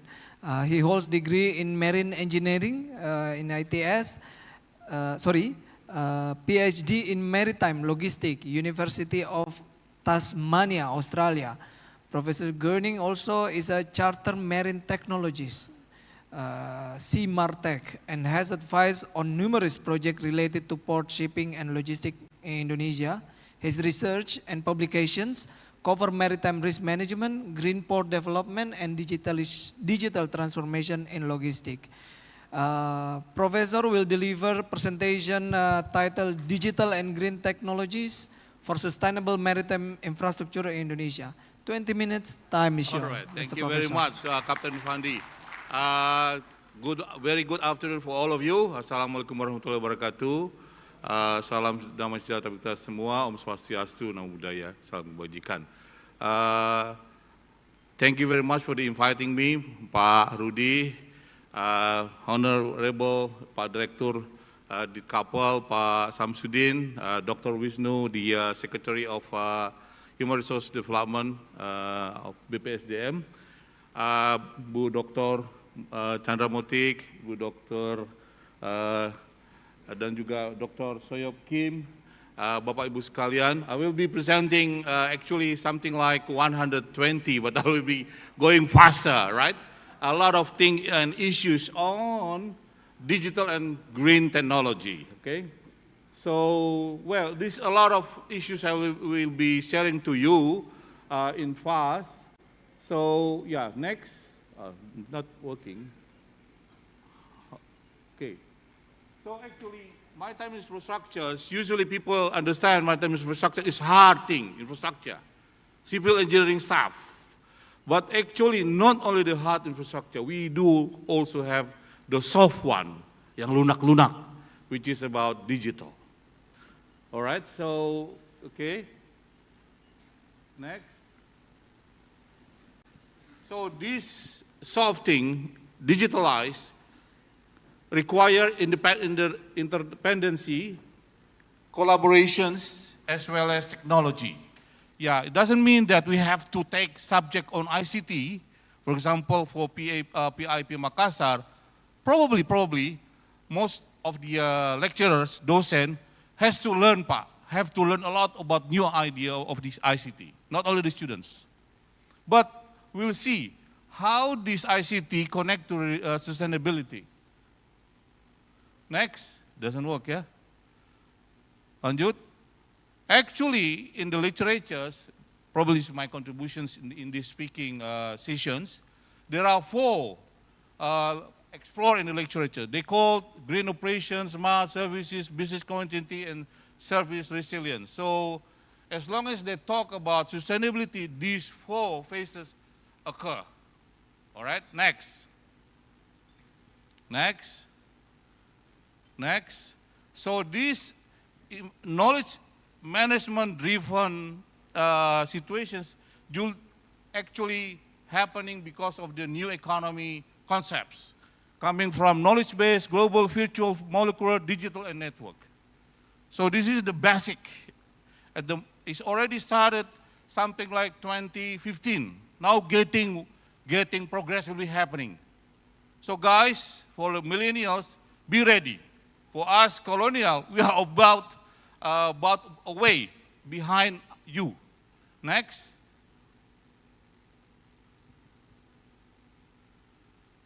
Before going to the digitalizations, actually in the practice, we have to have, we call it industry, digital industry and society. So industry 4.1 versus society 5.0. Society should be higher than digitalization. If digitalization is, for example, the level 3, society should be 4. In many cases, digitalization doesn't work because digitalization is higher than society. So society should be higher than digitalizations. In many applications, a lot of application doesn't work because there is no readiness and understanding of the society. Next. So this is the issues: feasibility, machine learning, optimization, economies of efficiency, diagnostic, monitoring, process control, design, scheduling, planning, generations, options. This is the things that the industry required, the digitalization. Next. What is the purpose? What actually the purpose of having digitalizations? To be more efficient. The reactionness, yeah, response, inter-organizations interactions, reputation, infrastructure, doesn't need to go physically, and then qualification, we need to have to store the data, and then we need to have validity of or reliability. Next. So that's actually the ideas of having this.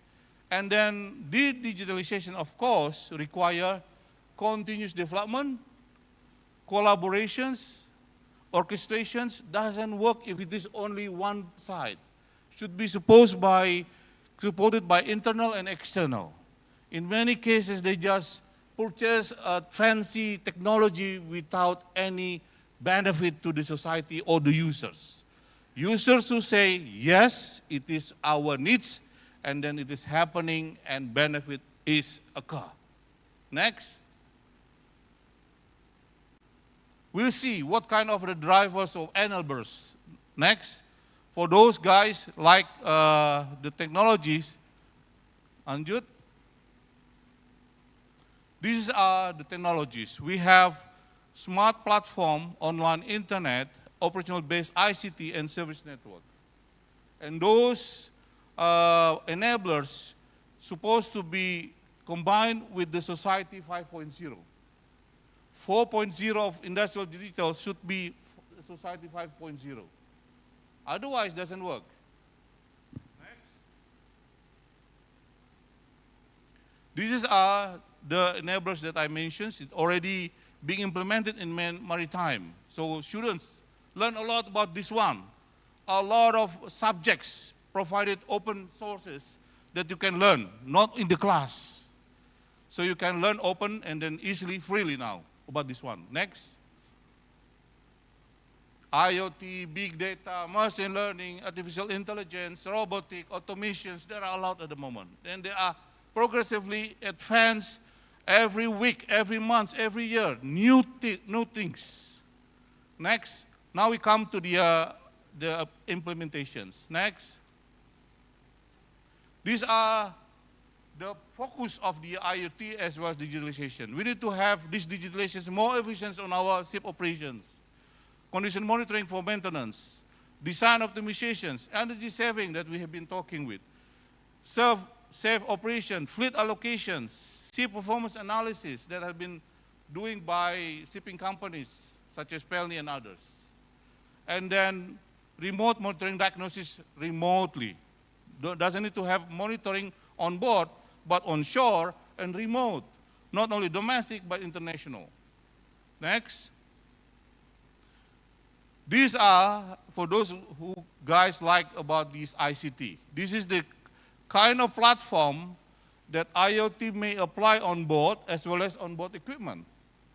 And they may be connected into land, going into many applications to the ships, on shore and other ships and other applications. We see those combining integrations, they are linked with the data center. Data centers, and then the owners will have fleet management, performance, remote diagnostic, condition monitoring, fleet management, and they can be for the benefit of users, benefit of operators, cargo ownership management, shipyard, class, as well as manufacturers. Next, it's happening now. It's happening now. It's already being moderated in many ways, in timely. About in the shipyard as well, there are more activities on these issues. Next. Tak bisa ya, lanjut. Next. So this is typical digitalization happening from the design, product, maintenance, as well as commercials. We are far away from this, but friends or users or entities in Singapore, even in Batam, they are far away a bit from us about this one. They, in their workshops, they have done digital twin. They do additive manufacturing. So guys, students of PIP, please do this one, learn this one. It's already implemented in many shipyards at the moment. Next. In port operations, we do have many issues on the digitalizations. Next. In Jakarta, in many big port, major port, Indonesia, we have plenty activities, as you see, related to ship navigation and ship services, cargo operations, cargo ships, and then the containers or the handling positions, administrations, as well as the gate operations. There are a lot. The problem is how we can have the super platform to coordinate and to collaborate, to do the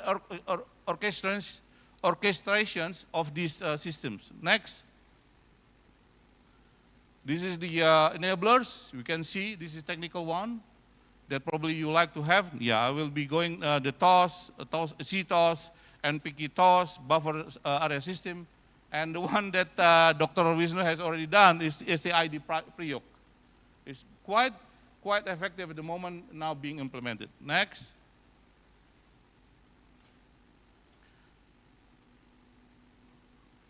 I will go to the smart ships. Smart now, the ships now getting smart. Smarter in terms of the navigation system, remote maintenance systems. Next, remote maintenance systems for not only for the ships, but also included the classification and shipyard. And then the ship itself may also having intra-ship integrated gateway, provided you the bunkering, the consumptions of the bunkering, and husbandry facilities. The ship itself may provide recommendations to whom, to where, and which, and when the due date and the volumes should be going. Is it smarter? Yes, smarter. The ship itself telling us, telling human about what her needs. And then we can monitor everywhere the ship's going. Yeah? At the moment, to have optimal voyage, yeah? In terms of planning, monitoring, and others. Now we go to the smart port operations. It's already being discussed many times. 8 minutes more. Next. These are the things happening now in Indonesia. In Teluk Lamong, NPTC1, GICT, TPS, here, Terminal Peti Kemas Makassar is happening now, but they are portionally, not fully. So they are combining anything, issues, and digitalizing all operations relating to port, relating to ships, cargoes, as well as the equipments. This is the applications. And then this one probably for those who are in the pilot, could be a hot issues for the manual versus electronic navigations in the next door of us. Next 5 years, probably in navigations or others. And then we will be having also another issues. This is the case of TTL. Probably PIP next time probably may go to the TTL, Pak Rudi, Pak Director, may visit TTL and find all activities, not only about the energy, they go in digitalizations and the policy as well as the way of handling garbage and pollutions. This is the way of they are doing. They have the digitalizations to the needs of users. So not only purchasing what the best in the market, so they're looking for what the user needs, what the society, the ecosystem, and the port requires. Then they provide it. That's the way of doing digitalizations. Like this one, in TTL, they do information technology, automation for the equipments, technology for renewable, eco-friendly, energy-saving, logistics systems, and environment. Next. This is the platform of TTL. It's already been published in many users. Next. We're now going into the autonomous marine ship operations. Now, ladies and gentlemen, there are big issues. Is Indonesia going to be autonomous or not? Doesn't need to be implemented 100%. Even China, there are about 80 to 90 big ports. They only have one full automatic ports in Shanghai. So Indonesia doesn't need to have fully all of them. We need probably from 1.0 to 4.0 port kind of digitalizations. So probably only one or two is okay. The other one should follow the ecosystems of the port. It's happening now for the autonomous ships, probably for the harbor tug and pilot in the next time.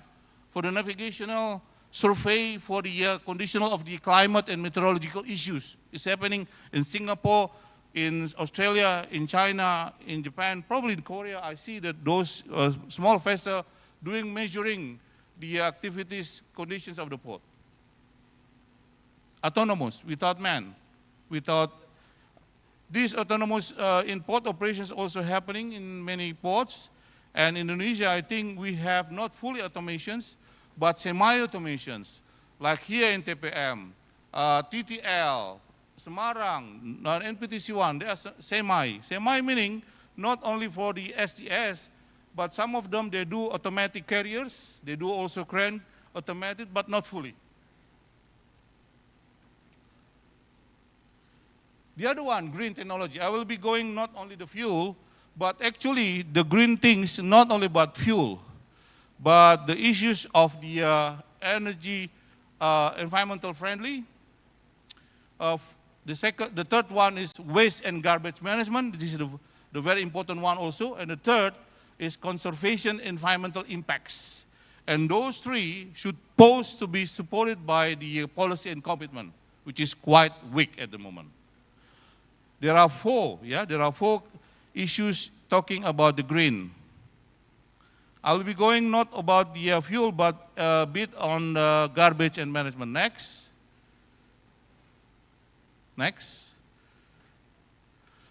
The fuel, as mentioned by Pak Samsudin, Indonesia will be initially promoting biofuel, which is our CPO, B40 up to B100. I'm also one of the members of IRIM with Professor Yani of IPB to support government, Ministry of Energy and Mineral Resources, as well as Ministry of Transport to promote this B40 of, at the MIMO. But that's the positions of the fossil fuel. The next one, at this time, probably in the next 4 or 5 years to 10 years, now we're going to advance biofuel. The fuels of hydrogen will be bio, coming from our resources. And this bio, if it is scarce or is already depleting, then they're going into the synthetic buatan or electrofuels from water, which is, we call it e-fuels and synthetic fuels. So now many universities like us in ITS, ITB and others, we do now doing the green as well as the blue. Now we are in competition having this kind of availability. Next. This is the new technology for green ships. Not only the fuel, we need to have the proper propulsions, cooling systems, solar systems, cell system, ballast water for the constructions, for the engine itself, and then for the nozzles for berthing and unberthing. Next. The port itself, actually, when talking about green, Pelabuhan Hijau, not only about fuel, but they talk about technology, what the OPS, onshore power source study, yeah, and then port management policies, fuel, yeah. I will go there, not only about the in the equipments for loading, unloading, but for the trucks, waste handling, efficient truck operations, and then the data. For the electrifications, we can see that a lot of port next do a lot of now cold ironing.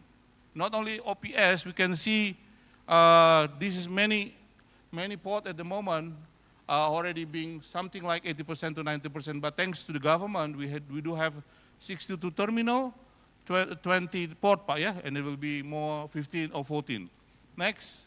So electrification will be the issues in the next 1 or 2 years. This is the port policy that management should have.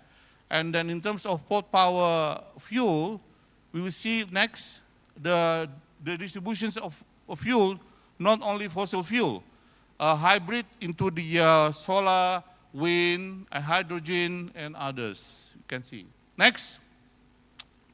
The last one, that's about waste and garbage. Ladies and gentlemen, we are the second biggest garbage and polluted area at port in the world, behind or below China. China produces 61.2 million tons per year. Indonesia, 6.2 million per year.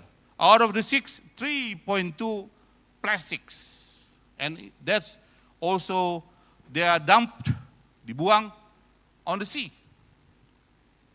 So, as you see, in my opinion, probably only 1% having good reception facility as recommended by IMO. The other one, none. So we see how bad and how dirty we are. Oh, sorry. This is from the ships. Next. Next, sorry for the 1 minute, Pak, ya. We need to have ship-borne waste handling this one, as well as waste from cargoes. And more dominated probably coming from domestics, from the city, from the tenants, and from the people. Next. Then what's happening? Actually, we need to have integrated waste flow process, which is ideal. We have to have this coming from the ships up to dumping area. Next. What we have doing now, just collecting and then putting there and someone just dumping out into the area outside the city. You see here the integrated kind of operations that we need to have, and then the technology. And then what things happening that we can learn from Singapore, China, and others, they do this one and then they change it into energy, like the one they do in Tianjin University, Tianjin Port, as well as in Shanghai Port, in Singapore Port. They change this dirty garbage and pollutions to become electricity. Indonesia will have this one in Benua, Pak, Ibu, next time. Benua in BMT8 program, China, Japan, and the United States would like to invest in using the garbage and pollution in Benua port. Next. I think that's all that I can give to you. In general, we need the digitalizations. We need the green technology to achieve the sustainability and competitiveness of Indonesia. But the green technology itself should be coming from our side, from our resources. The digital mature should be followed what the ecosystem required, not only for giving advanced and expensive. And then the third, the green technology should have the efforts to reduce our healthiness of our sea and goodness of our environments. And the last one, we need to aware all of parties in community of maritime, especially in PIP, custom students and lecturers, to have low day or do the decarbonizations. So by having this one, and students may wear that one, they become a boss and they become a leaders next time in the future, then become a leader to push this decarbonization. That's all that I can say to you. Thank you very much for your kind attentions. Thank you very much, Professor South Gurning. Allow me to resume your presentation, Professor. So, Prof. Gurning presented the evolution of maritime infrastructure from hard asset or port webs equipment to shelf infrastructure, digital system and networks with key points, sustainability in maritime logistics must balance economic, social, environmental pillars. And there is also key points, digitalization, IoT, big data are transforming shipping, ports and CPR to improve efficiency and transparency. And this one also should be supported by policy commitment, eco-friendly energy, waste management, and etc. And Indonesia must accelerate green port initiative like electrification, cold ironing, renewable energy, and waste management systems, such as like what's happening in TTL, Terminal Teluk Lamong. And the roadmap to 2060 require the integrated clean shipping, energy transition, biofuels, LNG, hydrogen, ammonia, and smart operation. If I can give the same perception, this is like before explained by Pa Samsudin that the energy must shift it to the green energy. Like what's happening in the car, it's nowadays is more coming electric vehicle, and then with the sophisticated technology, and that's what's happening also in port industry. Okay, thank you very much for your insightful perspective, Professor. For sure, there will be many questions from the audience later on at the end session. We give applause again for Professor Sadgurning. So, ladies and gentlemen, we move to the fourth speaker, the wonderful Indonesian woman, Dr. Chandra Motik Yusuf.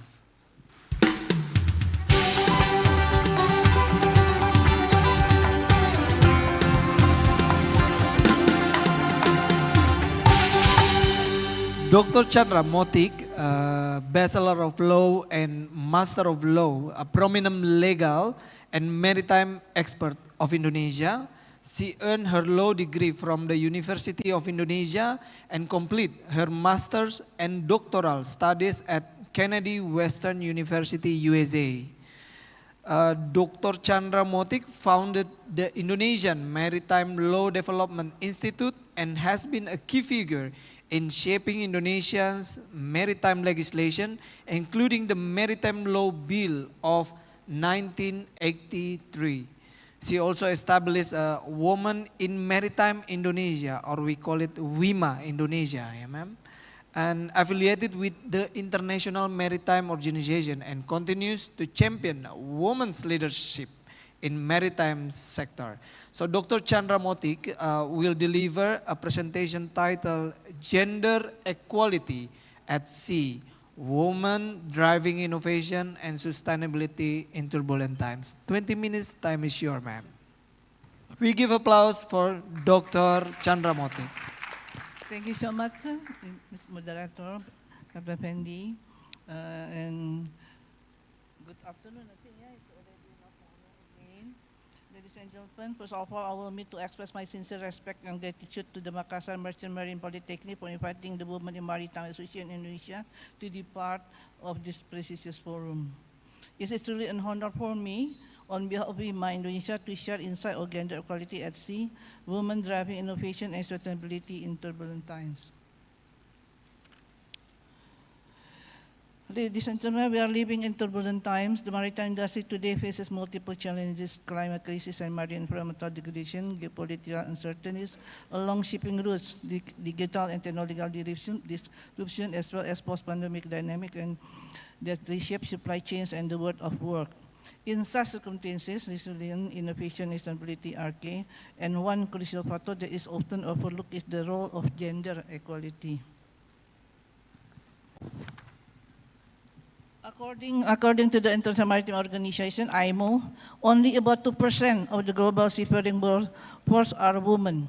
Onshore, women are increasingly present in the maritime industry, but very few occupy positions of strategic decision-making. Furthermore, also in the ship, I think the woman seafarer is not so much have opportunity to become a chair or a captain. There is some, but not so many. Gender equality is not only a matter of social justice, it is a development and competitive strategy. By empowering women, we unlock new perspective, fresh idea, and adaptive leadership. Diversity drive innovation. Women have consistently demonstrated values such as collaborative leadership, inclusive problem-solving, and rapid adaptability to new technology. We are seeing women leading initiatives in green shipping, smart ports, and the adoption of digital technology in the maritime sector.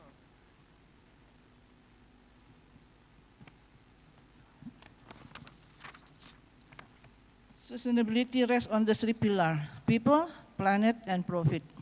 In all three dimensions, women play crucial roles: advocating for marine environmental protection, promoting the use of clean energy in shipping, and empowering coastal community, particularly for young women.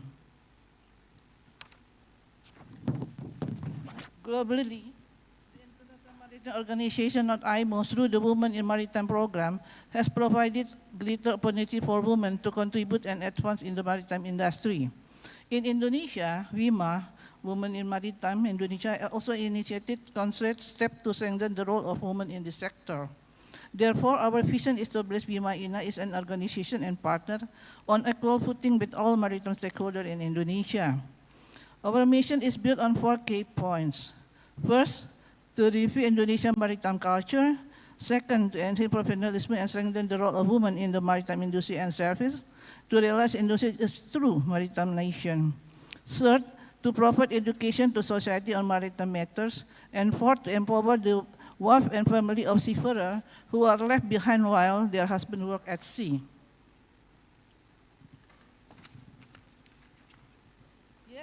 Yet we must acknowledge that barriers remain: a predominantly masculine culture, limited access to education and career advancement, the scarcity of role model, and the lack of gender-inclusive corporate policy.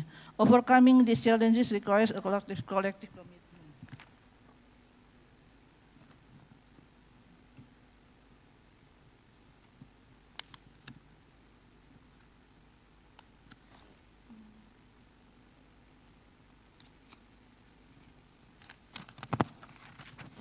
WIMA Indonesia serves as a platform of building networks and mentoring advocacy for gender, responsive policy, and collaborating with IMO, WIMA Asia, academia, and the shipping industry. Our slogan is opening the door or equality, strengthening the maritime industry. Today, I call upon all of us, government, to design gender responsive policy, industry player to create safe and inclusive workplaces, academia to expand research on gender, innovation and maritime studies, and young women to dare, to dream and dare to lead. Empowering women means empowering the maritime industry. Gender equality is not merely a moral choice, it is the key to innovation and sustainability in an uncertain future. Let me close with this statement. When women sail, the whole maritime industry move forward. But much more in this presentation, since we all have students from the PIP Makassar. Institute, yeah, Pelayaran Makassar. I just want to inform. Actually, the Sea Communication, the Director General of Sea Communication with Ministry of Transportation, in collaboration with the University of Indonesia, Faculty of Law, has already drafting Indonesian maritime law. This is like the umbrella regulation. Is full of all aspect of the maritime, content about navigation, about safety, about manning, about pollution, about economic regulation including port, and the last one is private maritime law. Is this actually the private maritime to renew the regulation of the Indonesian Commercial Code? KUHD buku 2 about shipping. We don't have any regulation, code by our nation, Indonesia. They're still from the Dutch colonies. That's why the Ministry of Transportation insists the sea communication really appreciate when this draft of the Indonesian Maritime Law become the Indonesian Maritime Law. This is not only drafting, because actually, if it is done, all the aspects that we are still argue about, it will be have the solution. I think this that I want to share, and then maybe we can discuss later on. Thank you. Thank you very much. We give applause for Dr. Chandra Motik. So, Ma'am, allow me to resume your presentation. You have powerfully remind us that gender equality is not only a matter of fairness, but also a strategic driver for innovation, sustainability, and competitiveness. And in the maritime world, through your insight, we've seen how empowering women from seafarer to policymakers can strengthen collaboration, environmental stewardship, and maritime culture itself. So indeed, as you beautifully said, ma'am, when women sail, the whole maritime industry moves forward. So key message from Dr. Chandra Motik, gender equality is equal with strategic drivers for innovation, sustainability, and competitiveness. Women are not only participants, but agent of change, from seafarers to policymakers. Empowering women strengthen collaboration, maritime culture, and environmental responsibility. Dr. Motik also demonstrate that WIMA Indonesia plays a crucial role through mentoring, advocacy, and global cooperation with IMO and WIMA Asia, and also emphasize when women sail in the whole maritime industry moves forward. So the happy things also, we know that Dr. Chandra Motik informed us that Dr. Chandra Motik and team is drafting the Indonesian maritime law. So before we don't have this Indonesian maritime law, yeah, ma'am.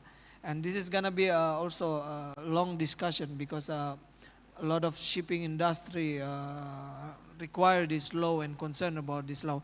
Well, thank you, ma'am, for your insightful presentation. Let's discuss in the next Q&A session.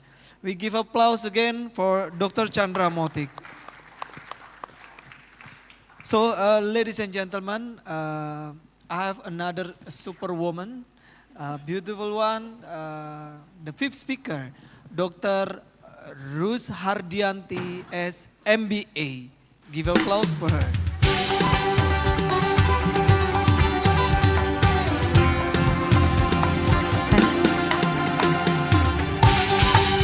So, ladies and gentlemen, Dr. Rus Hardianti as Master Business Administration, Vice President of Learning and Development of PT Pelni Persero. She's a medical doctor and management expert with over 20 years of experience in healthcare operation. Healthcare operation and organizational transformation within Indonesian's state-owned enterprise or BUMN, we call it in Indonesia.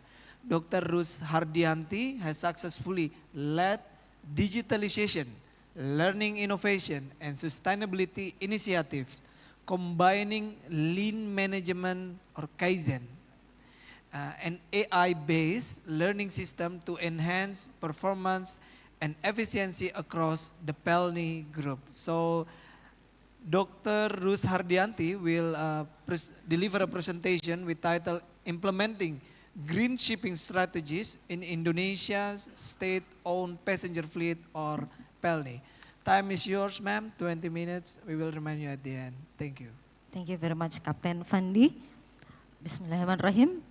Good afternoon, ladies and gentlemen. Assalamualaikum warahmatullahi wabarakatuh. Waalaikumsalam warahmatullahi wabarakatuh. First of all, I would like to say happy 104th anniversary for PIP Makassar and wishing you all and all the alumni as well continued success in the future. And secondly, I would like to say that I am very honored to be here as a representative of our CEO to share to you all about the implementing green shipping strategy in Indonesia's state-owned passengers fleet. And without any further, let's start the first slide about our company profile. Next slide, please. Okay.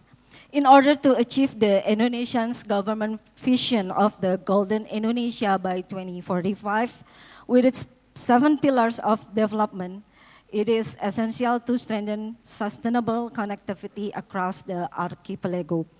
In line with that, PT Pelni has a vision for 2025 to 2029 is to become an excellent and globally competitive shipping company in supporting connectivity and the growth of Indonesian maritime logistic ecosystem.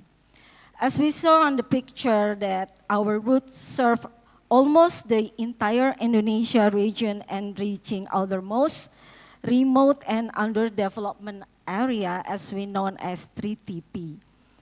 And PT Pelni operate 84 ships, which 52 ships owned by Ministry of Transportation and 32 ships owned by PT Pelni.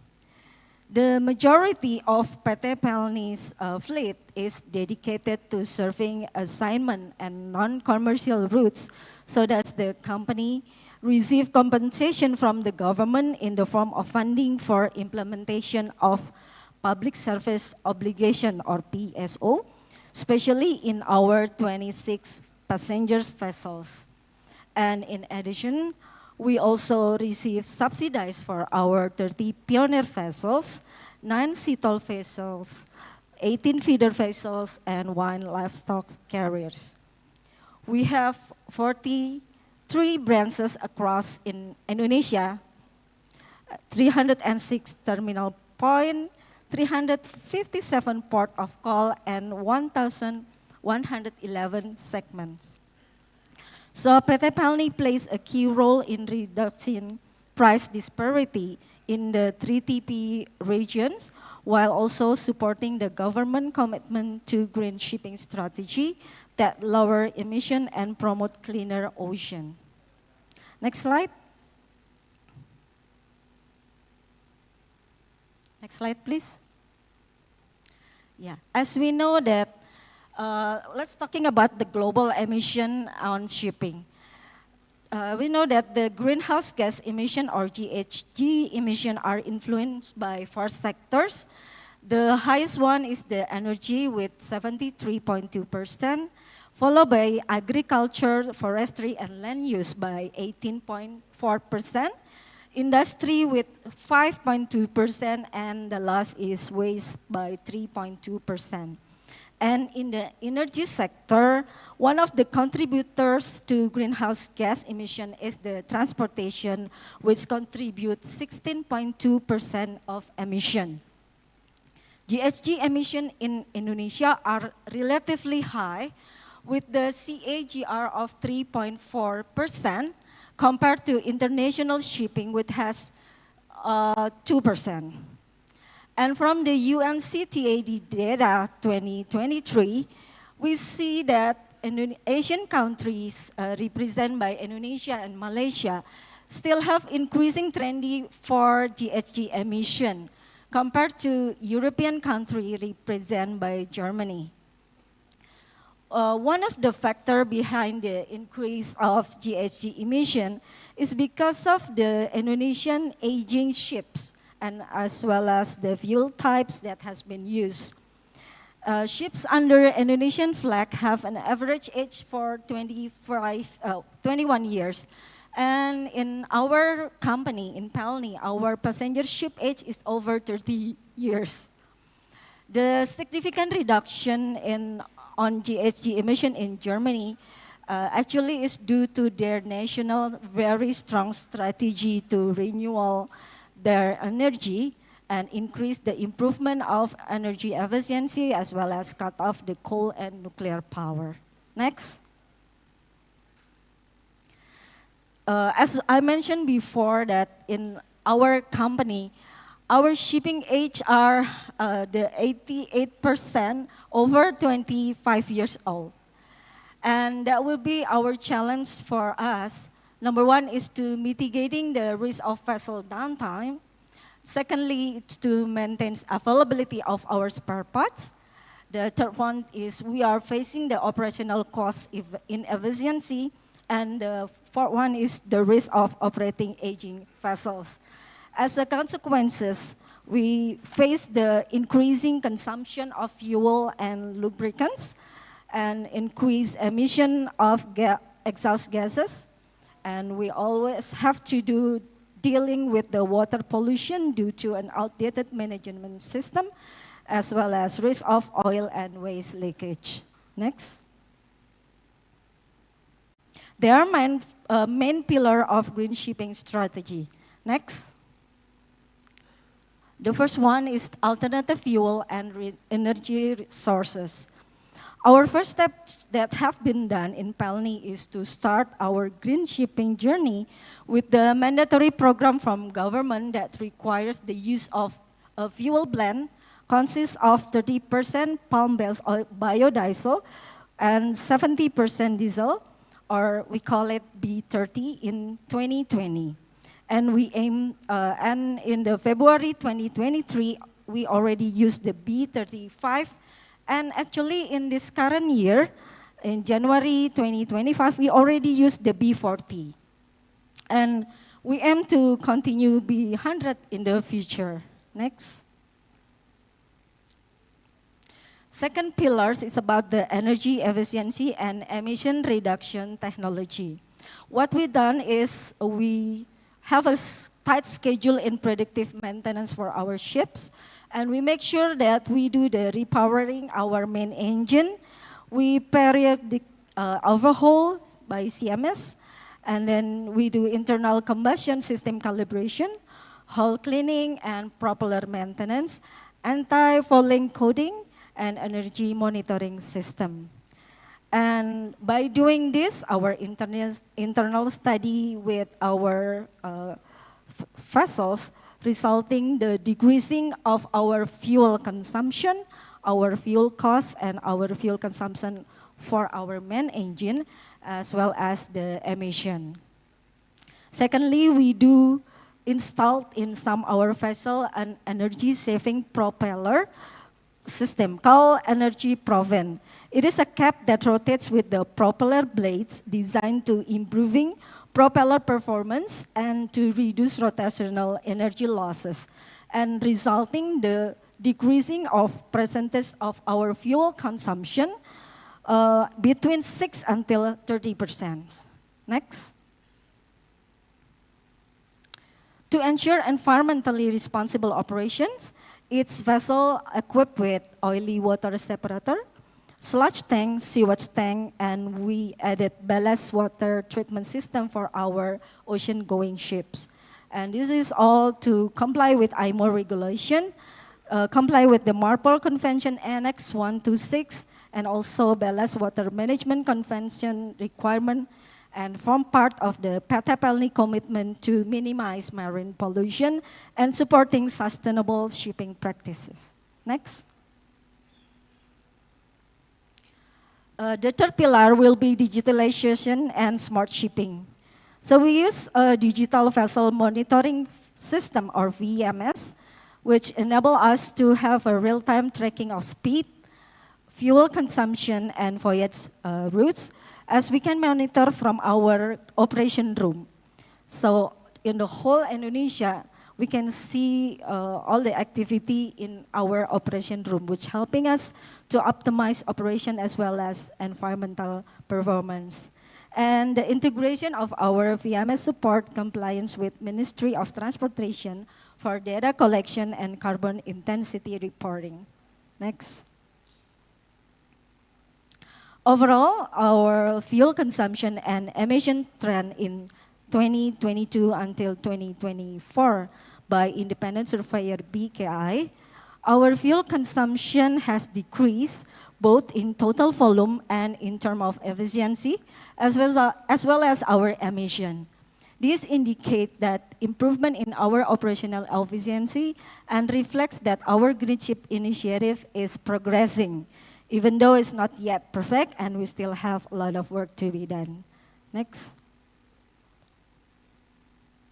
We also have our future plan to fleet renewal plan aimed to enhance more energy efficiency, increasing reduced emission, and improve operational reliability.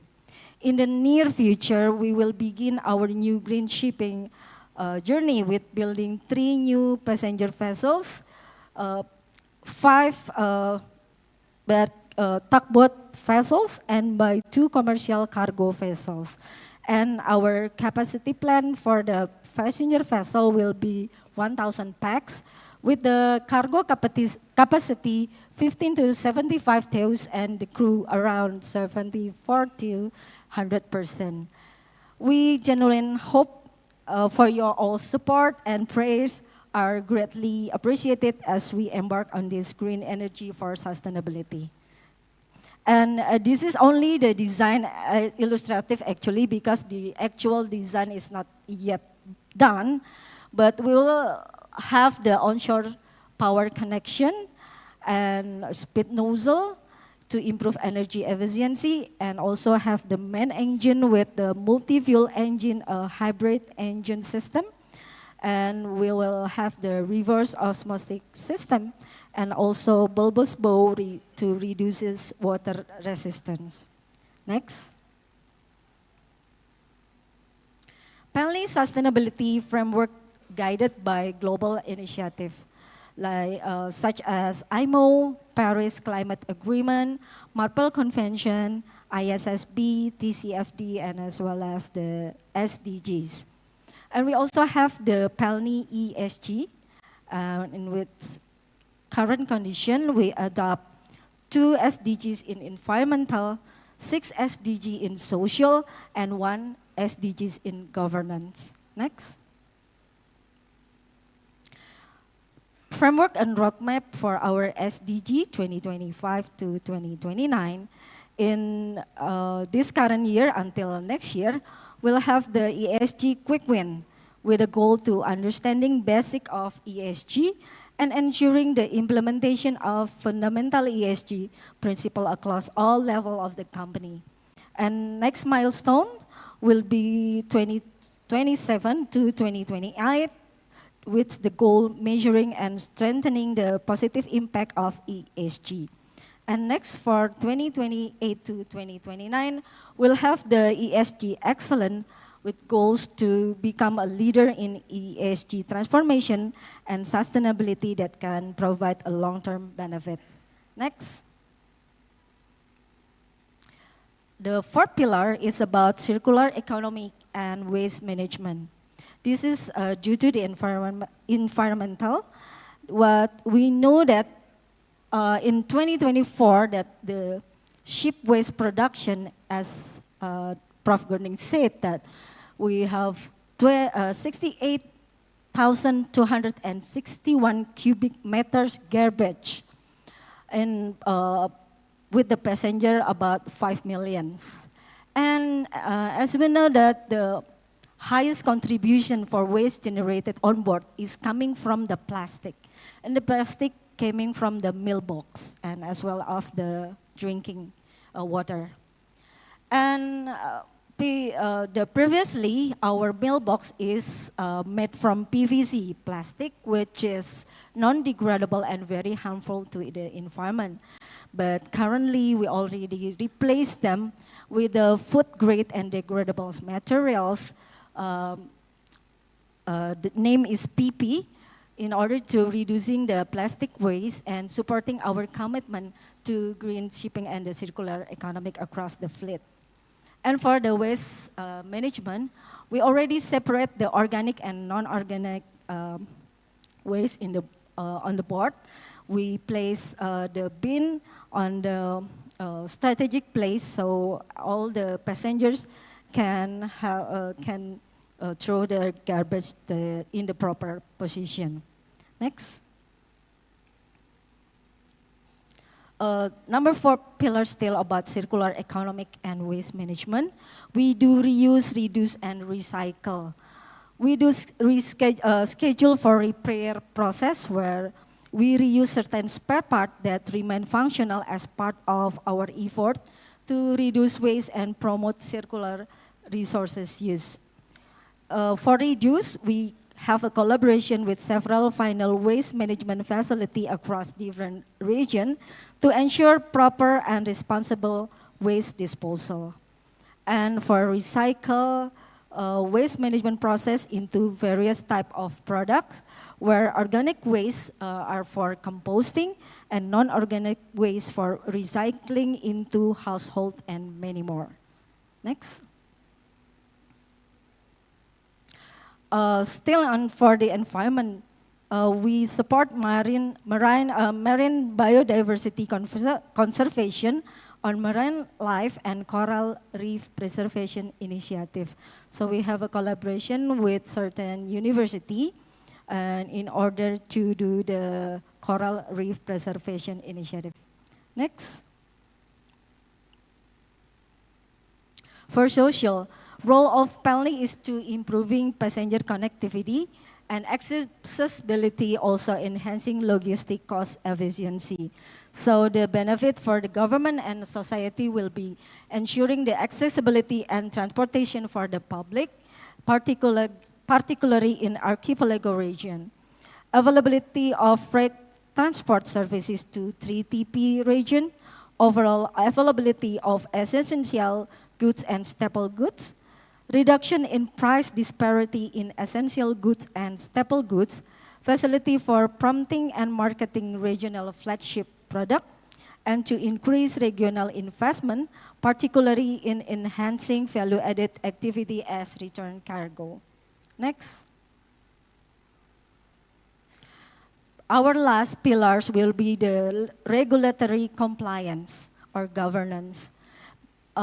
Based on regulation of the Minister of State-Owned Enterprise concerning governance and significant corporate activity of state-owned enterprises, PT Pelni has 6 self-structured guidelines which consist of GCG guidelines or Good Corporate Governance, Code of Conduct, Board Manual for BOD and BOC, Gratification Control Guidelines, Whistleblowing System Guidelines, and the Gratification Control Unit Guidelines.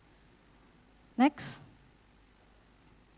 And last but not least, this is the conclusion, is through the implementation of our green shipping strategies and ESG principles, as a state-owned enterprise, PT Pelni put on best effort not only for navigating toward operational excellence, but also steering the nation toward a more sustainable maritime future. Thank you very much for your attention. Wassalamualaikum warahmatullahi wabarakatuh. We give applause to Dr. Rus Hardianti, Master Business Administration. So let me ask confirmation. You are a medical doctor, correct? Yes, professionally. So this yes. is a wonderful, Dr. Motik, that we see medical doctor understanding shipping, and also a woman understands shipping. This is a very wonderful. We give big applause for Dr. Thank you very much. Rus Hardianti. So allow me to conclude several items from Dr. Rus Hardianti. This is a talk about green shipping strategy from Pelni. So Indonesian passenger fleet or Pelni is entering a transformation era, shifting from conventional operation to sustainable and low emission shipping, as you mentioned before. And also the PT Pelni ESG Green Initiative demonstrate the feasibility of integrating environmental technology, demonstrates also social responsibility and governance excellence or ESG into Pelni, our BUMN.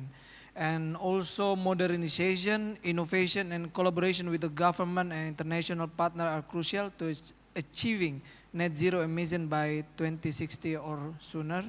And the implementation of green shipping not only supports national climate goals, but also strengthen connectivity, efficiency, competitiveness within Indonesian maritime ecosystem. Well, thank you once more time for doctor, medical doctor, I bold this, medical doctor Rus Hardianti, who understands shipping. Big applause for Ibu. So, ladies and gentlemen, let's move to our 6 speakers. This is coming from Korea, but the office based on Thailand, working in United Nations. And let me introduce you, Dr. Suyup Kim.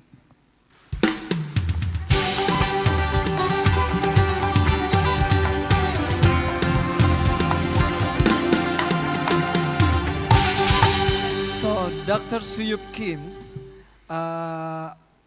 is an economic affairs officer at the United Nations Transport Division based on Bangkok. He holds master degree in maritime economics and logistics from Erasmus University in Netherlands. So goedemiddag, Dr. Suyup Kim. And also bachelor degree in economics from Sogan University, Korea. So before joining UNESCO, he was a research fellow for nearly 3 decades at the Korea Maritime Institute or KMI. His work focused on sustainable maritime connectivity, port digitalization, decarbonization, and maritime safety across the Asia-Pacific region. So Dr. Suyup Kim will deliver a presentation with title Digitalization and Smart Port Transformation. So 20 minutes is yours, please. Give applause once more for Dr. Kim. All right. So once again, thank you for nice introducing me. My name is Suyup Kim, who working at the Transport Division, UNESCO, based in Bangkok, as you know. So as the last speaker, I have some advantage, because the previous speaker already touched upon many items such as decarbonization, digitalization, green shipping, etc. So actually, the decarbonization is one of my topic. So I think I can speed it up without any duplication. Yeah? All right, so it is my pleasure to present here on the digitalization and the smart transportation in the maritime transport sector. So as I know, the PIP Makassar is one of the famous the institution for training and education for young guys to be the seafarers. Yeah? So I'm very honored to stand here. All right, so next slide, please. Oh, okay, yeah. So my presentation consists of two parts. First one, I would like to introduce ESCAP itself and then ESCAP's activity for transport sector. The second part, that is my main contents, is the digitalization and then smart photo transformation. Next one, please. So I'm not sure, some of you are already familiar with the UNESCAP, but for those who are not familiar with the UNESCAP, I shortly introduce my organization.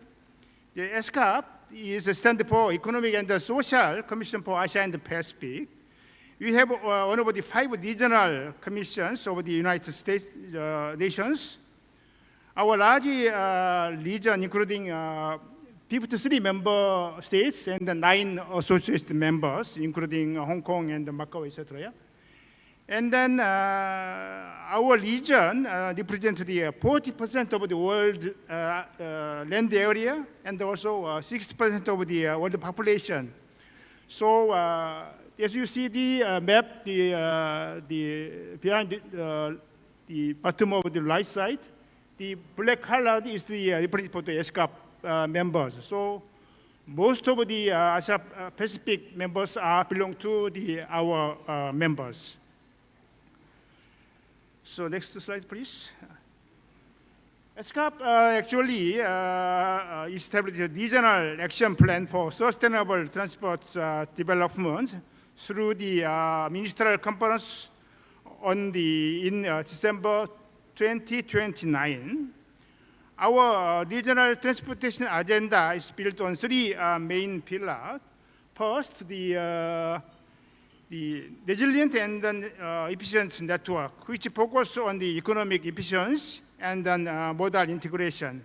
Second pillar is the environmental sustainable transport, which covers decarbonization and then urban transport. And third pillar is the safety and the inclusive transports, which addresses road safety, gender equality, disability, and then aging issues. So these comprehensive agenda help us address key issues such as resilience from global events, climate change, and the pressure from changing social structure. As you see the right side, we can observe the 7 thematic areas, including maritime and inter-regional transport connectivity, digitalization of transport, low carbon mobility and logistics, inclusive transport and mobility. So those are with red colored, direct and indirectly related to the maritime transport sector. So next year, we will organize another round ministerial conference for transports, which will be held in November next year in Bangkok to develop the next 5 years plan, which will cover 27 and 31. So I believe your minister, definitely will join coming our conference. Next one, please. So the maritime industry faces the unprecedented uncertainty due to the escalating geopolitical risks, such as Red Sea crisis and the Russia-Ukraine war, which has led to tripling of the freight rates, and then severe global vessel shortage. This volatility demands fundamental shifts, prioritizing supply chain resilience over mere efficiency.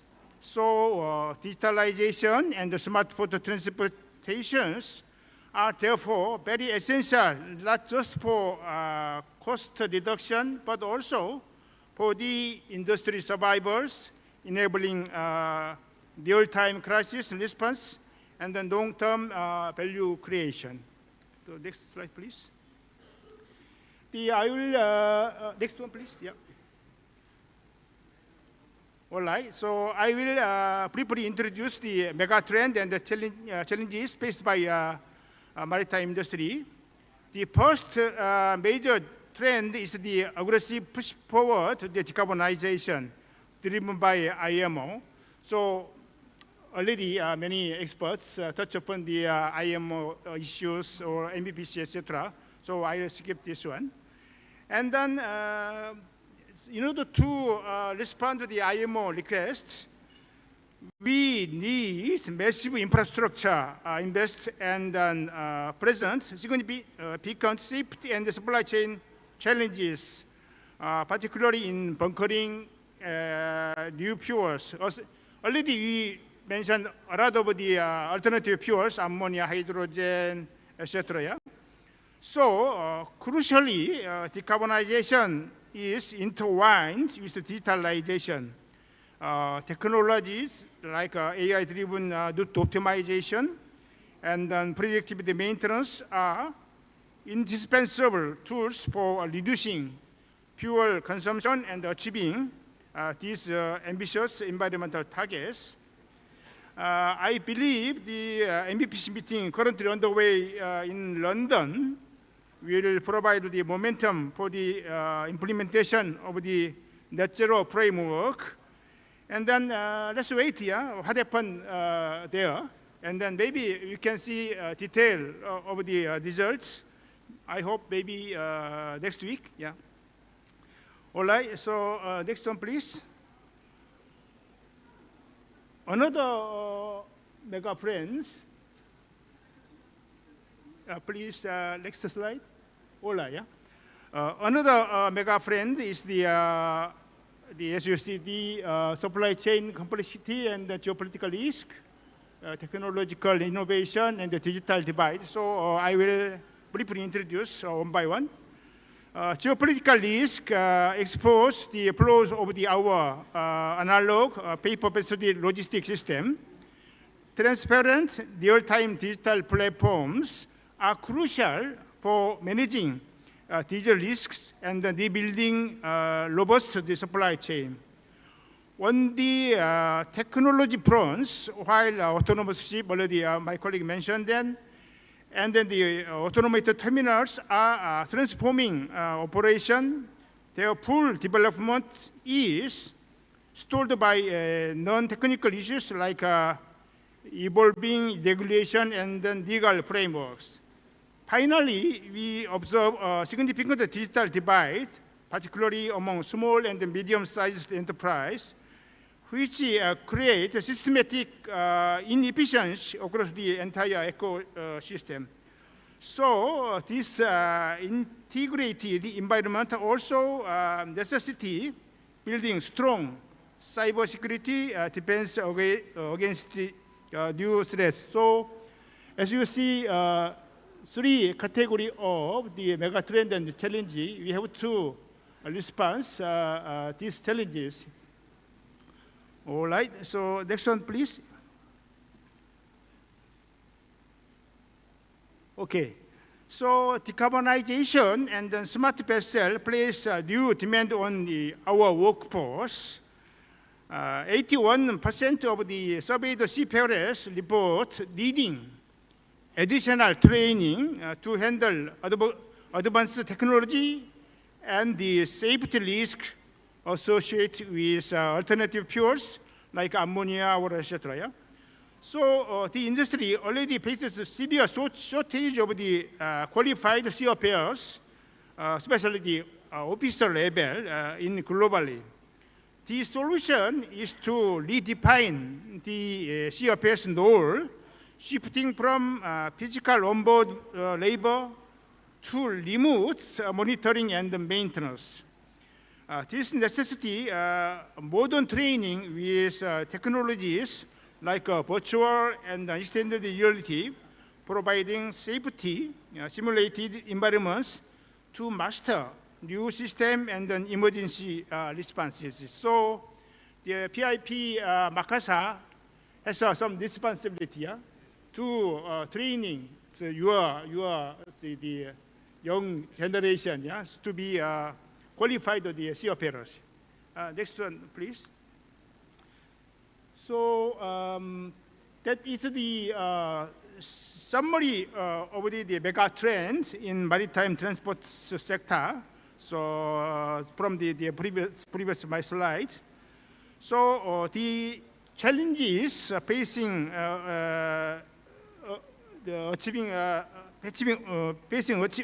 achieving us, we recognize that presenting solutions is very complexity and challenging, as most factors are intertwined. But however, it is our mission to overcome these kind of the challenges and achieve the innovation. So there are 6 challenges, trends, and then there are some key drivers to expedite this kind of trends. And then there are many challenges such as the huge amount of the investment cost, freight rate, volatility, etc. So we have to address this kind of the challenges which will be overcome in cooperation with all stakeholders. Yeah. Okay. So I will move the next slide.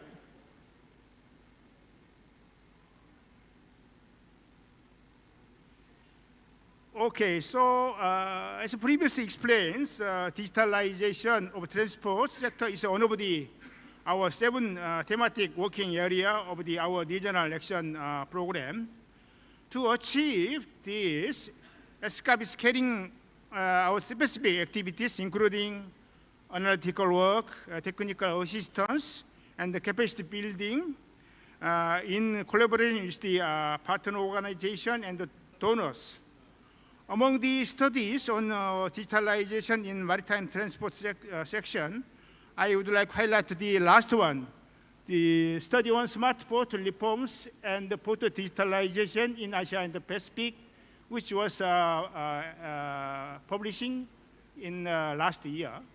So this study, including the many cases and then good strategy from the Cambodia, Vietnam, and Thailand, even Korea. So I hope you can visit our website to find this kind of the analytic work for your further works.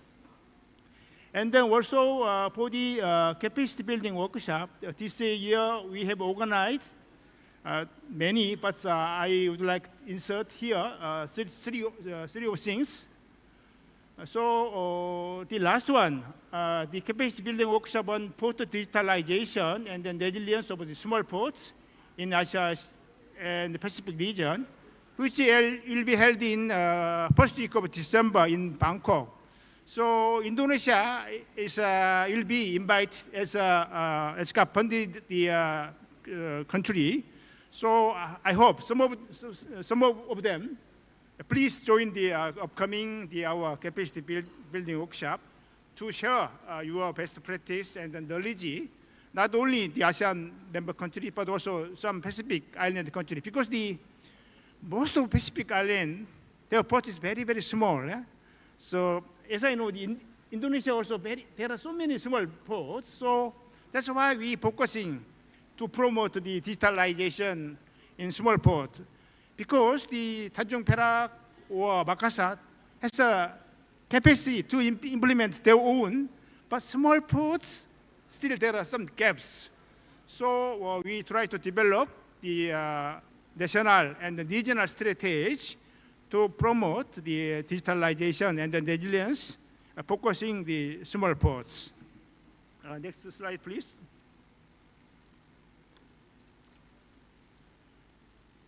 So there are some trends to transforming smart ports in the Asia-Pacific region.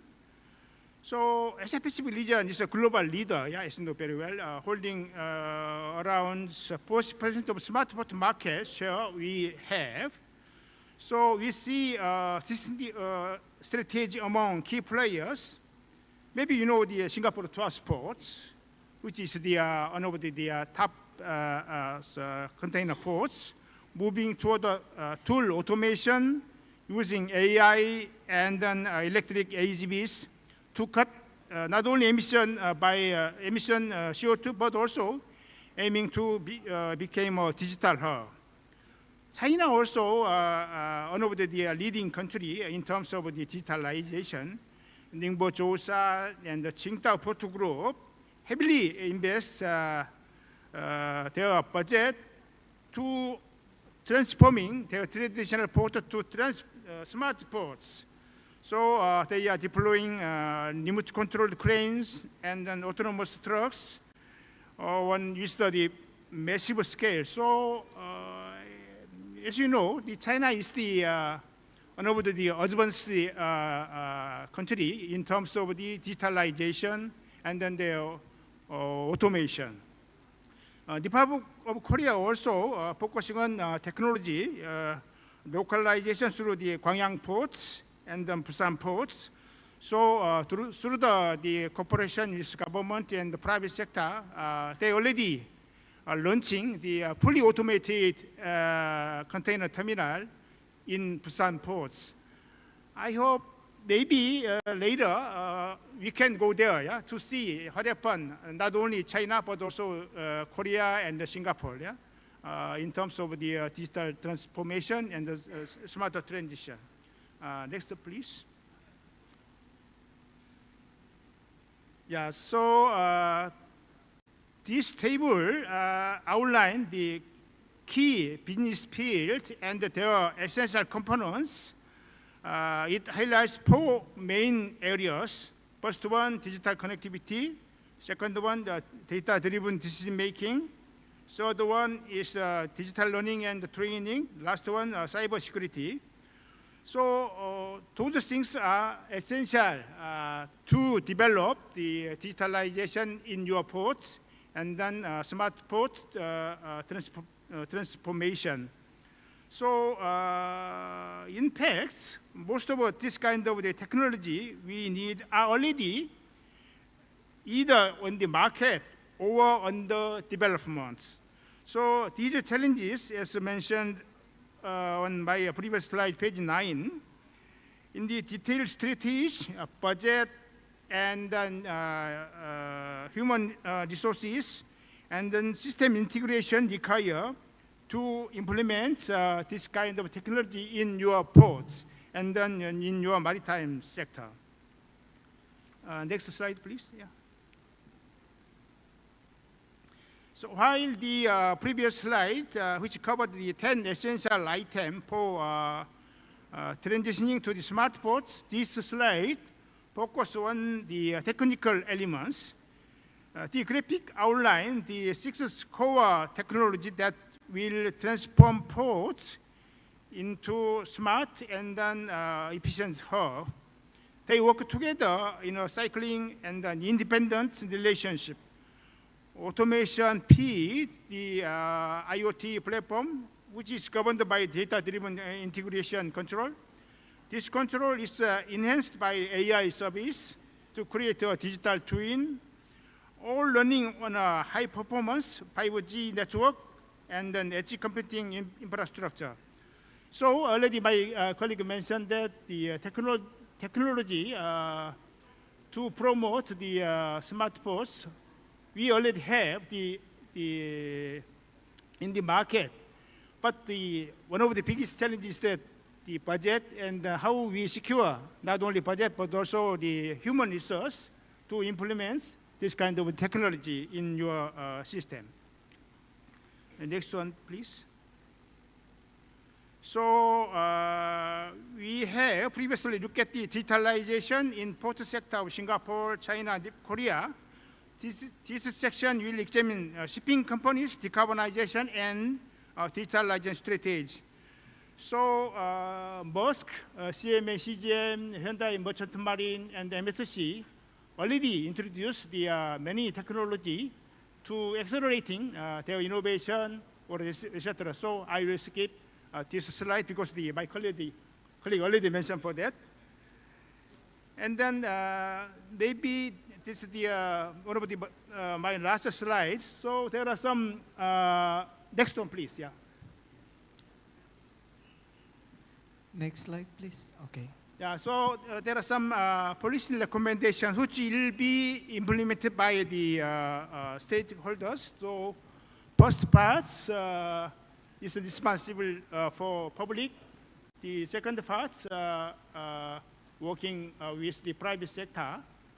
But I would like to highlight the important thing is that they work together to implement digitalization and then smarter transformation. All right, the next one, please. We give another extra 1 minute. Yeah, that's the next one. So to address the digital gap, the small and the medium-sized enterprise must proactively utilize the government support and then leverage public platform like the smart logistics center to reduce initial investment barriers. Academia like PIT Makassar and also research institution should form multi-stakeholder collaboration bodies to inform policy and drive R&D in core digital technology. Finally, CFA training institutions like PPP Makassar are essential. They must innovate circular using immersive VR, XR technology to prepare your crew for next generation vessel and for safe handling of alternative fuels and etc. Yeah? So that is the next one is my conclusion. So I already passed over my given time. So please move the next slide.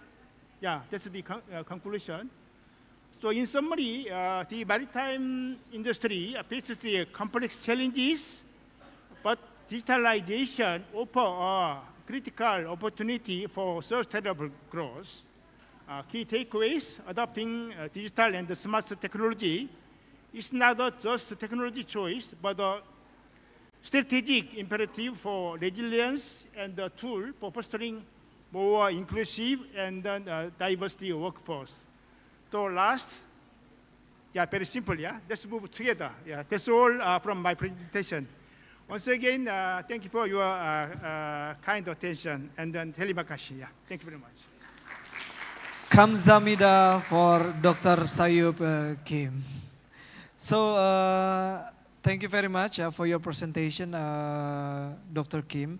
Allow me to resume your presentation that you mentioned before that there are three mega trends.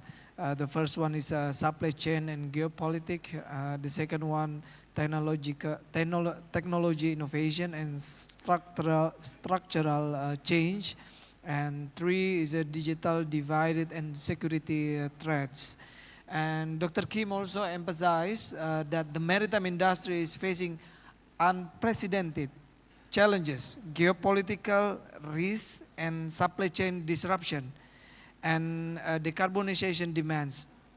Dr. Kim highlighted that digitalization and smart port transformation are no longer just about efficiency, but it is about survival. It's about survival. So key points highlighted. Digital platform and AI are critical to optimize route, cut emission, and build resilience.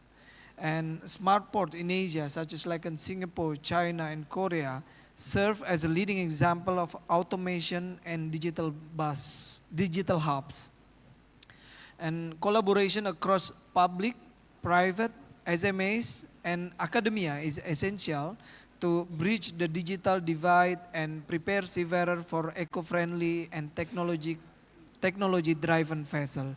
And also you mentioned interesting data in 2021, there was a shortfall over 26,000 officers, but by this technology innovation and development, so the campus or the maritime university should train their officer to fulfill the shortfall, but with new technology, so not old method anymore. So this is a good message for the campus, for every campus all over the world.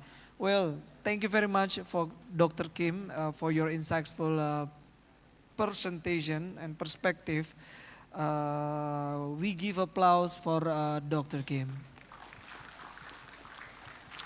So we reached the last speakers. The seventh speaker, Professor Dr. Henning Jensen, LLM, PhD.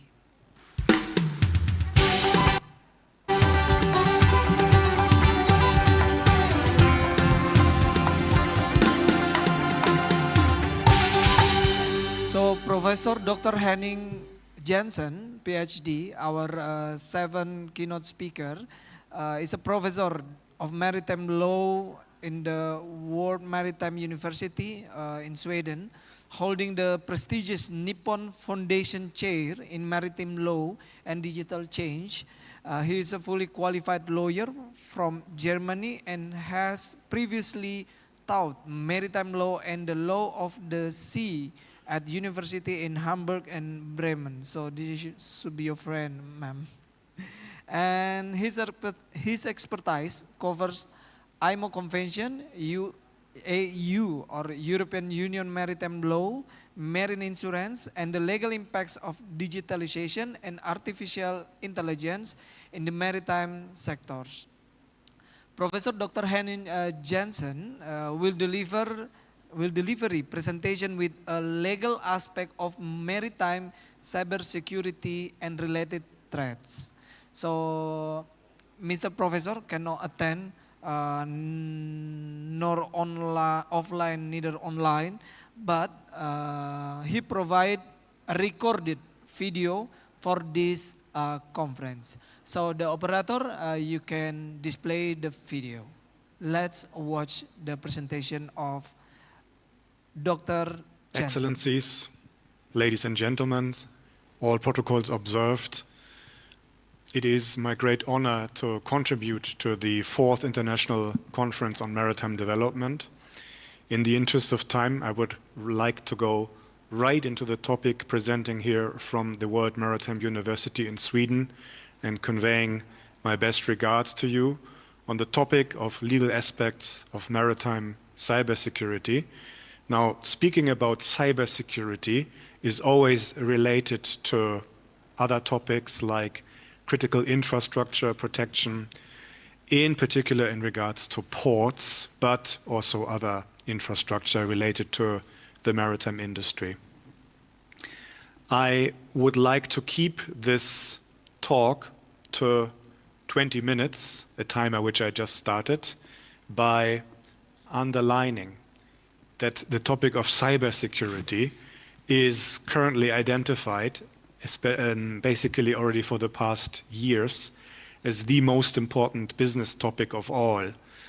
And I can prove it to you by showing to you here a publication which is called the Allianz Risk Barometer, identifying the major business risks for this year, where cybersecurity, amongst others, and with interrelated risks, is at place number 1, the top risk of all.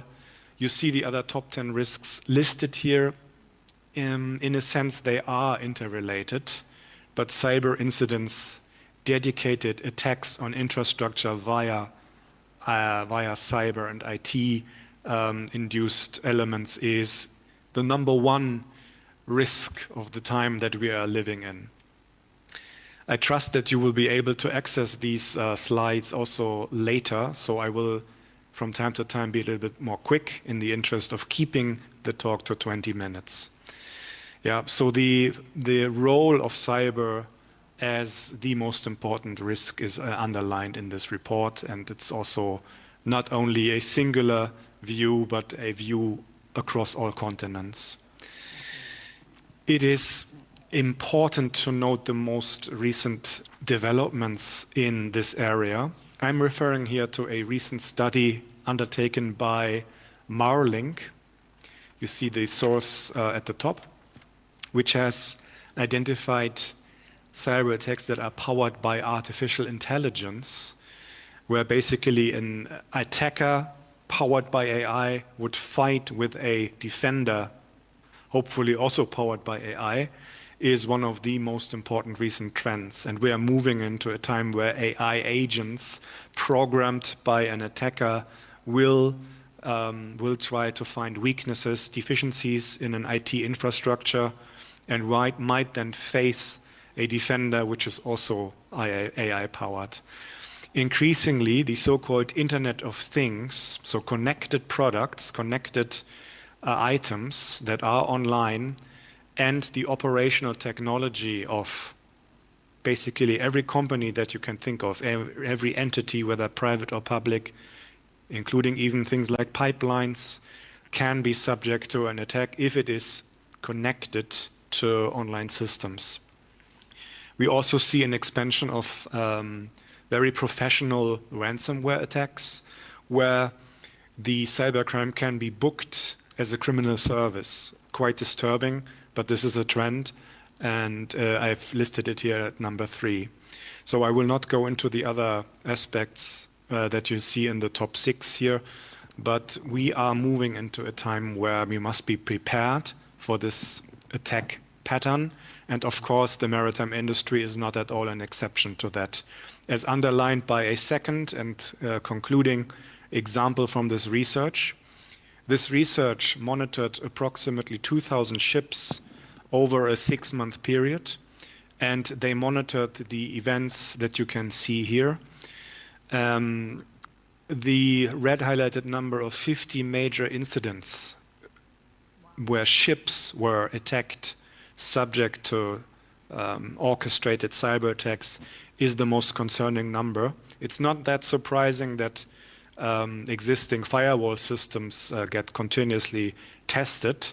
So these are the real numbers that we can monitor in regards to the shipping industry, only in regards to a selected number of ships over a limited time frame, and these numbers will go up in the future. So it is a topic that nobody, no shipping company, no operator can escape in the world that we are living in and that we are moving into. So the numbers have been confirmed for many, many years. Basically, over the last 10 years, we see the confirmation that basically all operations and procedures, whether onshore, offshore, can be interrupted and might have the consequences that you can see listed here. So, for example, the theft of property or cargo in port, or basically everything that is possible that could cause damages, the loss of life and the loss of goods. I will discuss this a little bit more as I move on in the discussion. It is often, I can also be quick on that, but it is often overlooked that also a conventional ship, which has already automated operational technology on board, but where of course we have still a full-fledged crew on board, can be subject to a cyber attack. So it's not only something for the mass of the future, basically for the next decades, where we might end up in a longer time frame, in my opinion, with remotely controlled ships without any seafarer on board, or a fully autonomous ship. Very, very much a matter for the future.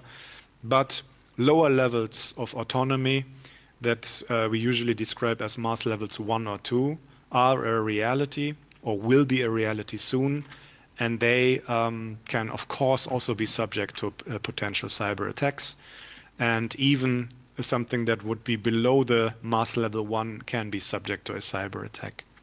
So please, nobody should link the problem only to autonomous surface vessels of the future.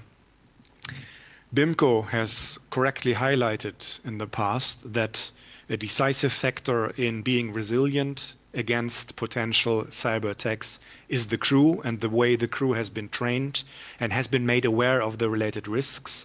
So an untrained crew will represent the same risk on any type of vessel, whether it is a push barge or a megabox carrier or any other ships that I could show here. We should never forget about the human factor in being resilient and aware of cyber attacks. The IMO, of course, has addressed the problem already for quite some time. We can link discussions back for more than 10 years. And the Maritime Safety Committee has published a resolution where an important decision was made that the risk management in regards to cyber should be integrated into existing safety management systems under SOLAS and especially ISM, under the ISM code, which has been made mandatory from 2021, but since 2022, it is also subject to port state control potentially. And I've included here also the guidelines that have been produced by the FAL committee of the IMO, guidelines on maritime cyber risk management.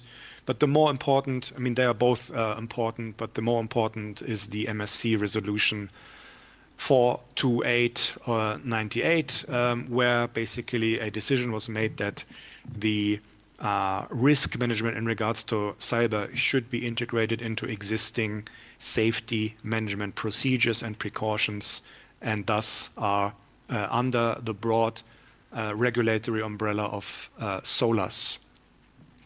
I added here that the IMO is also now in the process of creating a strategy for maritime digitalization, but this is in the wider context of all digitalization topics and not specifically related to cybersecurity.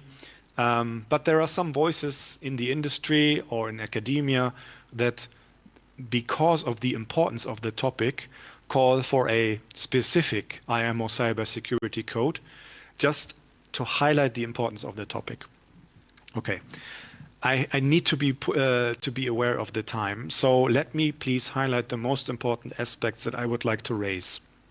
It is of vital importance that information about attacks is shared amongst industry stakeholders. It is still a problem until today that the information about an attack vector is not shared, is kept secret, or for confidentiality reasons might not be published, and that is a problem. So there are many examples that I could show here where experts underline that there should actually be even a legal obligation to report the attack to a focal point in a government where the technical details of the attack are investigated, shared then with everyone else.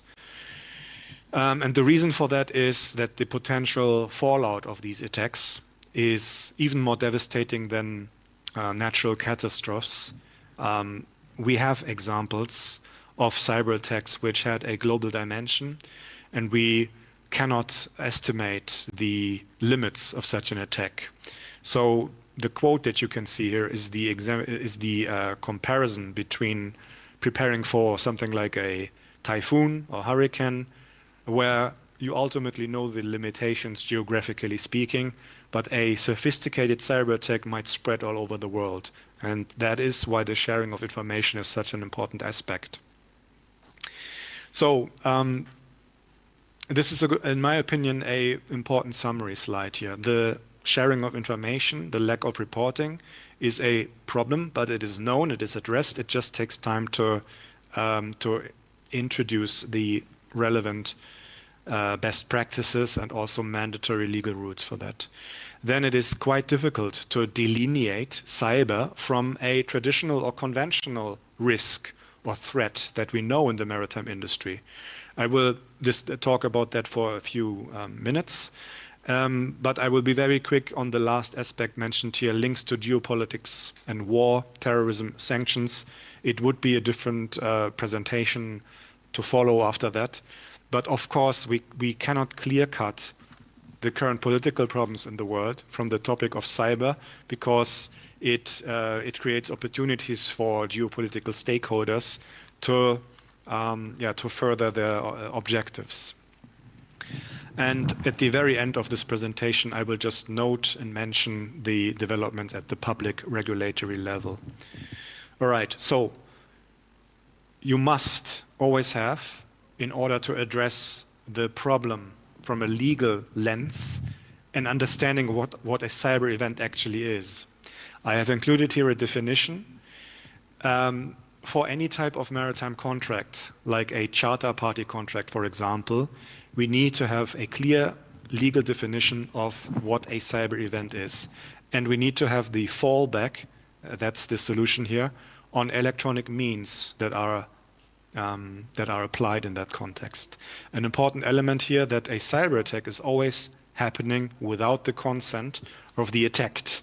It is not something that just happens operationally or where negligence plays a role, at least in regards to the attack as such, but it is something that is externally induced. So that is why I highlighted here in the box as a fallback, any other electronic means whatsoever who caused this without the consent of the owners. I have to be quick. As a general rule, this risk is excluded in general marine insurance. So we need either the specific cyber insurance to be bought, which can be very expensive, or a counter exclusion, which would allow the inclusion of cyber as a risk. And the example that makes this quite graphic is the following. A vessel has grounded. And we have situations of groundings from time to time all over the world where salvage forces need to be deployed. Now, link that to the problem of GPS spoofing. There's also jamming, blocking the signal. Spoofing is the manipulation of this signal. You see a definition or a good summary of spoofing as a problem in the quote here from the chair of the Association of Average Adjusters. And this chair has recently discussed a problem of how do we distinguish, in the case of a ship grounding, the reasons for that. Was it classic, in quotation marks, negligence of the crew, or was the grounding caused by a cyber attack, for example, by manipulating the GPS? And this results in drawing different legal conclusions, because if we label the grounding as a cyber attack, then it is excluded and will not have marine insurance cover. So this is something that needs to be addressed. The spoofing as one of the many variations of cyber attacks has significantly increased over the past 2 years. In 2023, it was only listed as under 7% of all other types of attacks, but now it has gone up in the statistics. So I must be quick here in the interest of time. I have included in the presentation how insurance addresses the problem, and there will always be the inclusion of trying to find out whether the cyber event that we are addressing here was a means for inflicting harm by third parties, by others, trying to find a weakness in the cybersecurity resilience of the attacked asset. That is what I highlighted here, and you will always find the same formulations in that regard. So we must then, in those situations, first identify, is the spoofing or any other event covered under the general understanding of cyber? Did it causally contribute to the losses or damages?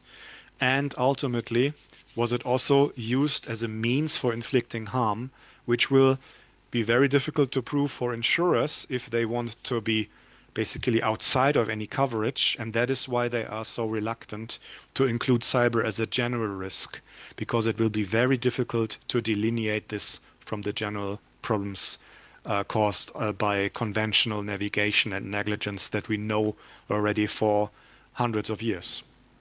Yeah? So a topic for the future where claims assessment, causation, crew conduct, and cyber attribution intersect. Yeah, so new clauses need to be drafted in the future, and that just underlines how important this topic is.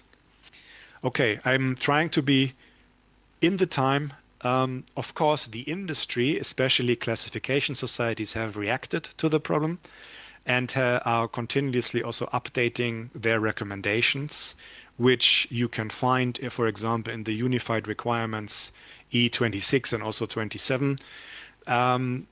Do you see the circle here? Identify your own situation, protect yourself, detect, respond, recover. That is what can be substantiated with further detail, with all the details that you see here on the left-hand side. But if I may go back for just 1 second, develop a plan and appointing, for example, something like a cyber security officer, being able to follow procedure, training those, updating those continuously. If you just look at the bullet points here, it is not something completely unknown, but rather the adaptation of the cyber risk resilience from something that we know generally, for example, from ISPS, but also from ISM.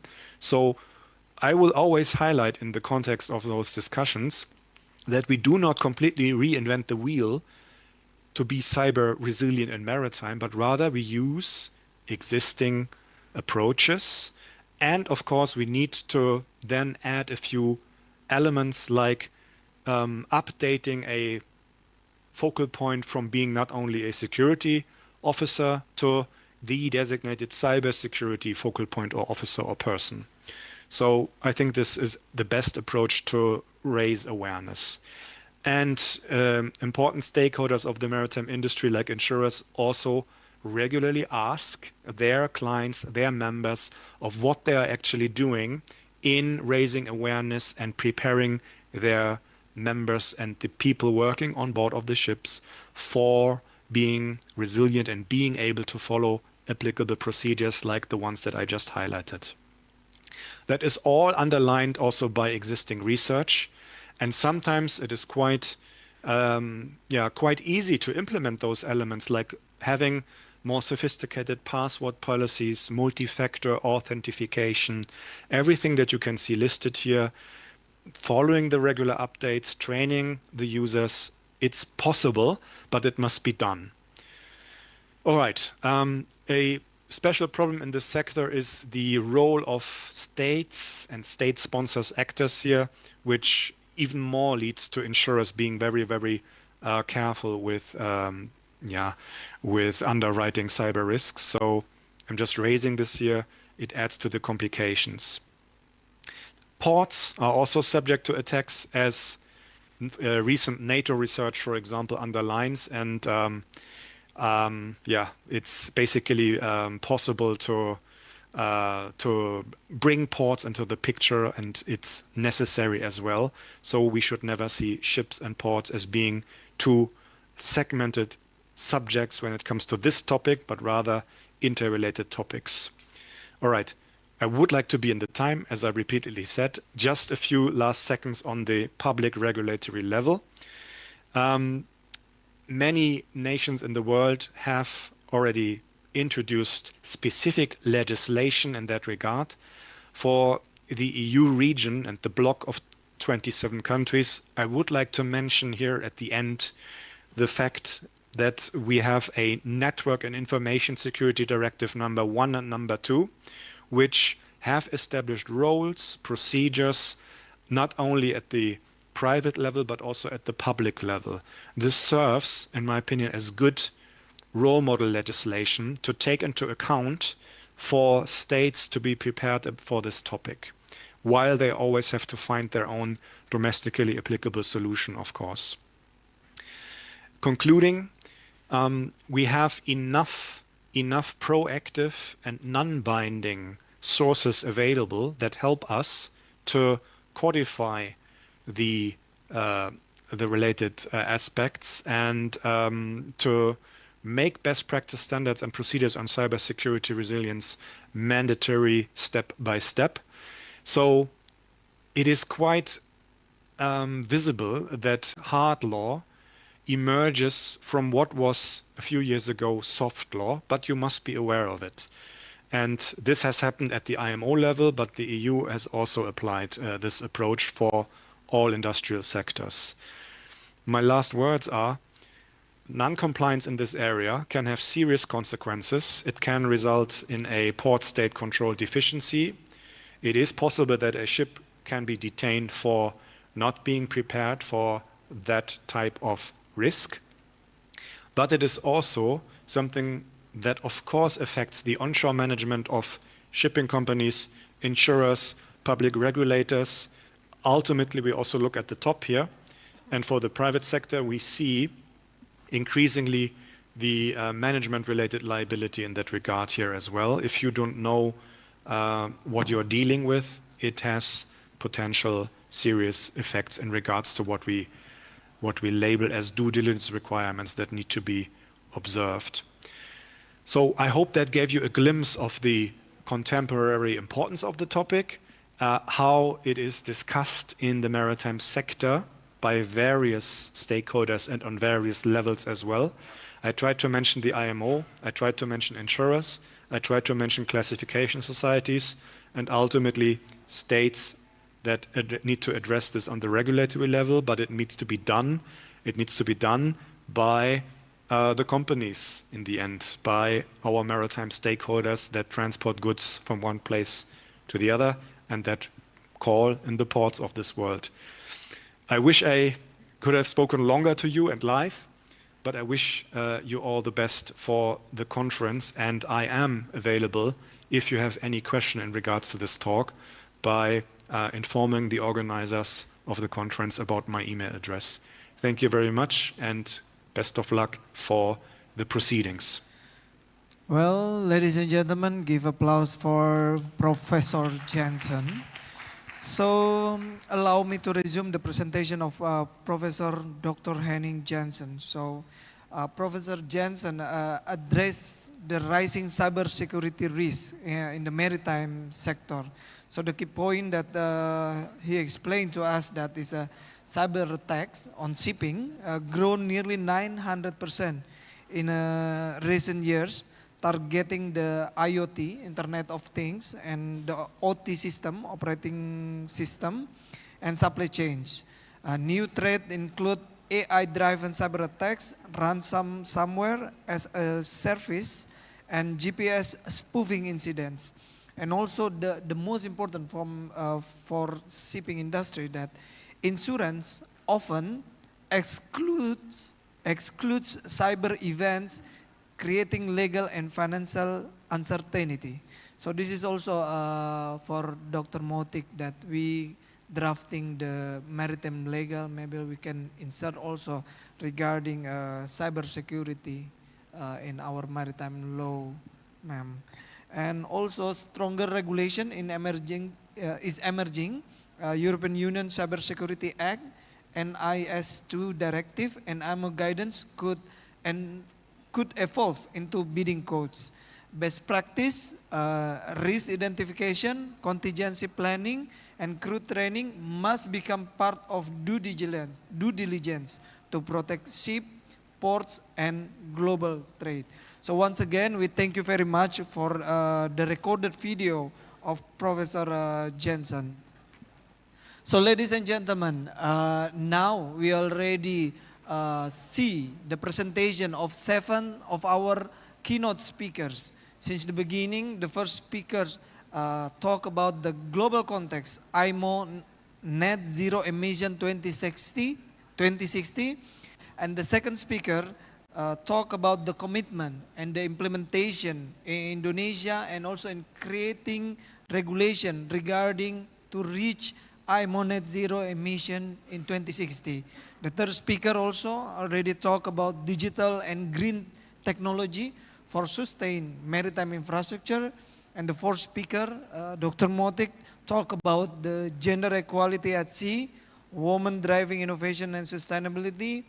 Well, the fifth speaker shows how PELNI implement the green ship strategy and also the initiative. And the sixth speaker also explained to us digitalization and smart port transformation. And the seventh speaker talked about legal aspect of maritime cybersecurity and related threats. So we have all the presentation of our keynote speakers. Now we entering the Q&A session. Will be led by beautiful woman, Miss Tia. Time is yours, Miss Tia. Thank you, Captain Fanny. Please give applause to our moderator and speakers. What a wonderful presentation from our speakers. But Captain Fandi, we need to get back our audience attention because I saw maybe just a little bit sleepy, yeah, because a long way to go and a few hours we dive into our discussions. What about we do a quick games for a while? Okay, ladies and gentlemen, this is a quick games, very quick games. If I say morning, please clap one time like this. If I say afternoon, do not clap, but you should half clap like this. Ha! Like this, okay? When I say evening, you should clap 2 times. Very quick games, okay? Let's do this again. Morning. Afternoon, do not clap, just a half clap. Don't make it sound, yeah? Okay, we try again. Morning, morning, evening. Yes, 2 claps. Morning, morning, evening, afternoon. All right, give applause to all of you. Welcome back, ladies and gentlemen. So now, we dive deeper into our question and discussions. So we are opening the floor for question and discussions. Who'd like to go first? Okay, from there Yes. we have, I think I will bring the microphone.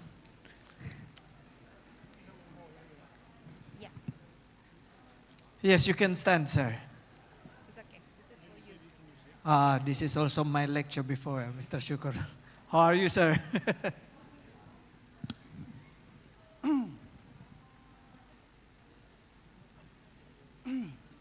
Okay, Assalamualaikum warahmatullahi wabarakatuh. Good afternoon, respected speaker and all participants. It's honored to be here. I have the opportunity to join in discussion. Maybe I'm direct to maybe my ask my question first to Miss Rus Hardianti, Vice President of Learning and Development PT Penny Persero. Sorry, I'm first introduction. My name is Syukur Arsyad. I am from Merchant Marine Barombong. Okay, my question is, in implementation in green shipping strategy, how does PT Pelni balance the pursuit of energy efficient and carbon emission reduction with the sustainable of its public service of obligation route? And community-based shipping model consider that many of its pioneer route operation in remote area were green infrastructure, such as shore power system or alternative fuel supply remain limited or unavailable. Thank you. And second question for Dr. Kim, Economic Affairs Officer, Transport Division, ESGIP. The question is, with rapid integration of automation, digital navigation system, and low carbon technology in industry shipping, how can Asia Pacific country, include Indonesia, ensure the maritime education training institution are not only updating curriculum for crew upskilling, but also co-creation innovation ecosystem with industry and regulator to prepare shipper for hybrid competency. They combine the technical, digital, and improvement skill. Thank you. Assalamualaikum Thank you, warahmatullahi Mr. Syukur. wabarakatuh. All right, we go first to Dr. Rusdianti.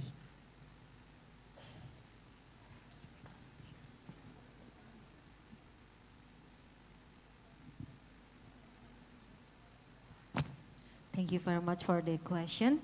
Number one is, I want to recount from you asking about how we do the green shipping strategy initiative regarding the repowering and reducing emission, right? And in the term of PSO, how can we do it? Is it correct? Yes. Okay. Eventually, the PSO covered all our expenses for maintaining our vessels, so that every year we do maintaining our vessels, and we have a plan for that. And because of our concerning lately is about the how to reduce the GHG emission. So, and the government is very supporting about that, and everything is covered by the government actually. So there's no issue for us to do all the strategy. Thank you for the Ministry of Transportation who always supporting us for this. All right, you got the answer, Mr. Syukur? Okay. Okay. I say okay. Okay. Thank you. Next, we have Mr. Kim. Oh, you need Maybe to there's continue. another question about how we do efficiency of our fuel in our shipping shipping vessels with PSO as well, right? Mhm. Okay, we have this the government regulation by using the B40 currently, B40 fuels, and it's as mentioned before, that all the expenses for that is covered by PSO. So there's no issue as well for that one. Does that answer your question, sir? You get it, Mr. Syukur? Yes. Miss Rusdianti. maybe I want to ensure how to about the implementation low carbon about the in the Pelni because you send now 2009 must be low carbon must be implementation in all the ship Indonesian. And how about the Pelni strategy? Because I know I think for the implement this policy in Indonesian, especially for Pelni, is I think the need for time to can adaptation this regulation. How this regulation Pelni in the implemented this regulation, especially in the PT Pelni for the operation in your ship. Thank you. Okay, I try to answer. Actually, there's not really much problem for using this biodiesel fuel, but we need to adding some more filters for our tank, and we have to do more. We have to have more time for do the filtering for the previous fuel, so that's the residual from the emission will goes down. I think that's why we have to put more filter in our vessels regarding to the type of that vessel itself. So with the passenger vessels and the vessel who goes to the 3TP region has a different system. So we put a more and different filtered system in order to implement the B40. I think. Yeah, that's enough. We give applause for Dr. Rusdianti and Pak Syukur. And now we have Mr. Soyop Kim to answer the second question. Yeah. Do you still got the question, Dr. Kim?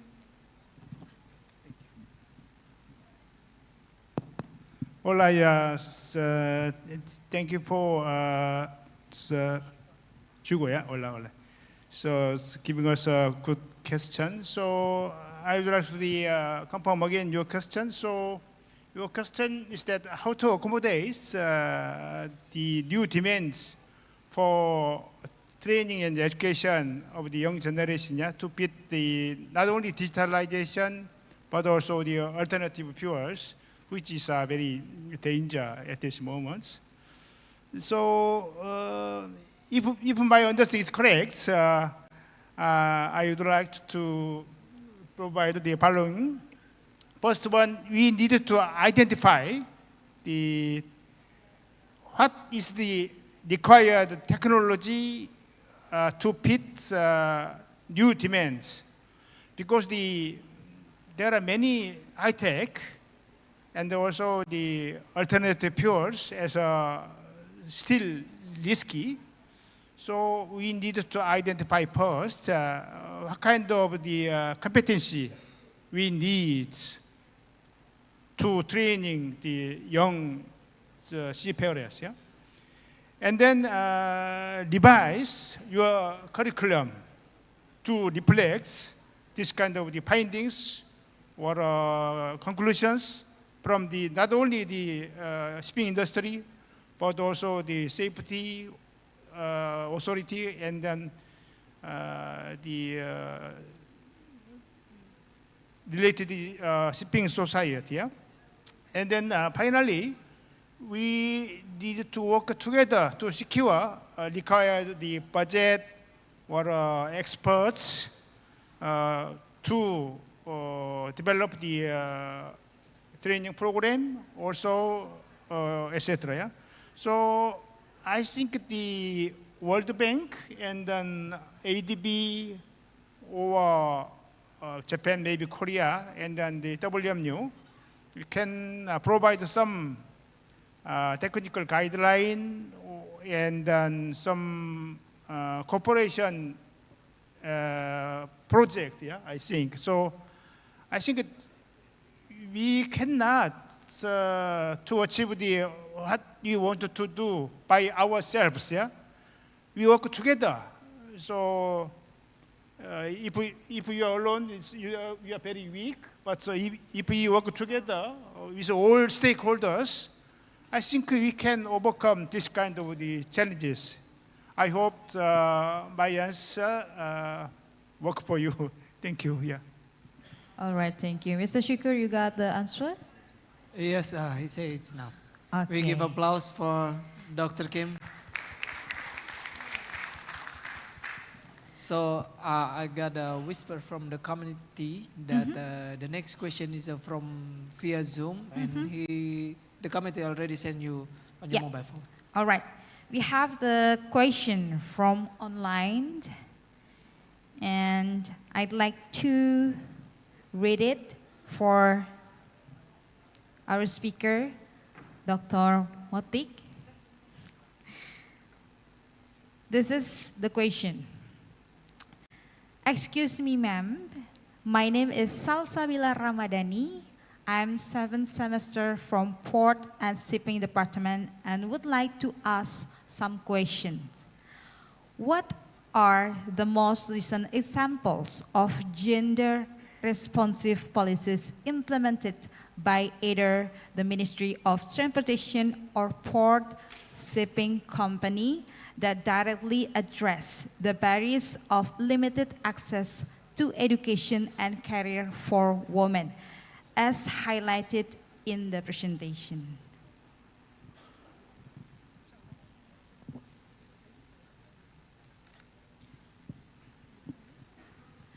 Okay, I will repeat one more time. Excuse me, ma'am. My name is Salsabila Ramadhani. And the question is, what are the most recent examples of gender-responsive policies implemented by either the Ministry of Transportation or port shipping company that directly address the barriers of limited access to education and career for women, as highlighted in the presentation?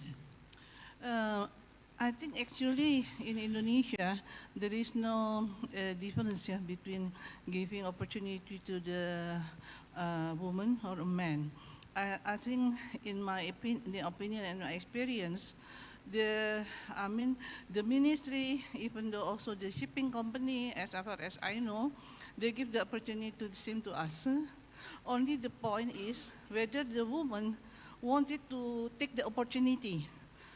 Because sometimes, like a seafarer, if there is something in the at home, maybe they cannot sing twice and then must be back to their children or to their family. That's the point. I think it's the difference. They don't have any difference as far as I know. All right. I hope Salsabila can get the answer from Dr. Motik. Okay. So let's continue. So one more question, I think. Yes, the last question, but only one. Do not make it multiple question, right? So actually they are fighting who's gonna raise hand because all of them wants to ask, but by the limitation time, so we give one. This is a student of PIP Makassar. So yes. Bismillahirrahmanirrahim. Good afternoon, everyone. Well, the first thing I'd like to say, thank you very much for the opportunity that given for me. It's such an honor to ask a question in this place. And also the second thing, I like to introduce myself. My name is Artilha Fatihin. I am a cadet from Merchant Marine Polytechnic of Makassar. I'm having my education on port and shipping management. My question is delivered to the third speaker, Professor Saud Gurning. As you said that the level of society has to be above of the industry level. That there is one of the requirement where the port can be sustainable. And also, which this statement lead us to our obligation to increase the society itself. And the society, of course, related to the quality of human resource. My question is, how can we increase the quality of human resource, but they are not from the maritime, but they not have maritime education like us. They don't have education about smart port or green port, like the labor or workers. Because when we know that if they cannot adapt to the new system like green port or smart port, they will remove. But in the other hand, we cannot remove them immediately because they are the part of the port operational. Thank you. Thank you. Good cadets, good questions. First, what's your name again? I forgot your name. Check. My name is Artilha. Artiha. Yes, sir. Yes, Artiha. First, not formula, but the recommendations is to provide digital equipment or facility as fitted with the requirements of the society. As far as I know, that I also involved, for example, in a portnet, it took 7 to 8 years to be applied. It doesn't cover for 1 year. You know, in a portnet, yes, I offered do. by the Ministry of Transport, right? Yes, I do. It took something like almost 10 years or 1 decade to be applied. It must. It started something like big projects or something like pilot projects for two or three major ports, and they come with this. They said that no, we don't understand. Then we have to educate them. We have to socialize free. We have to provide them facilities, training continuously.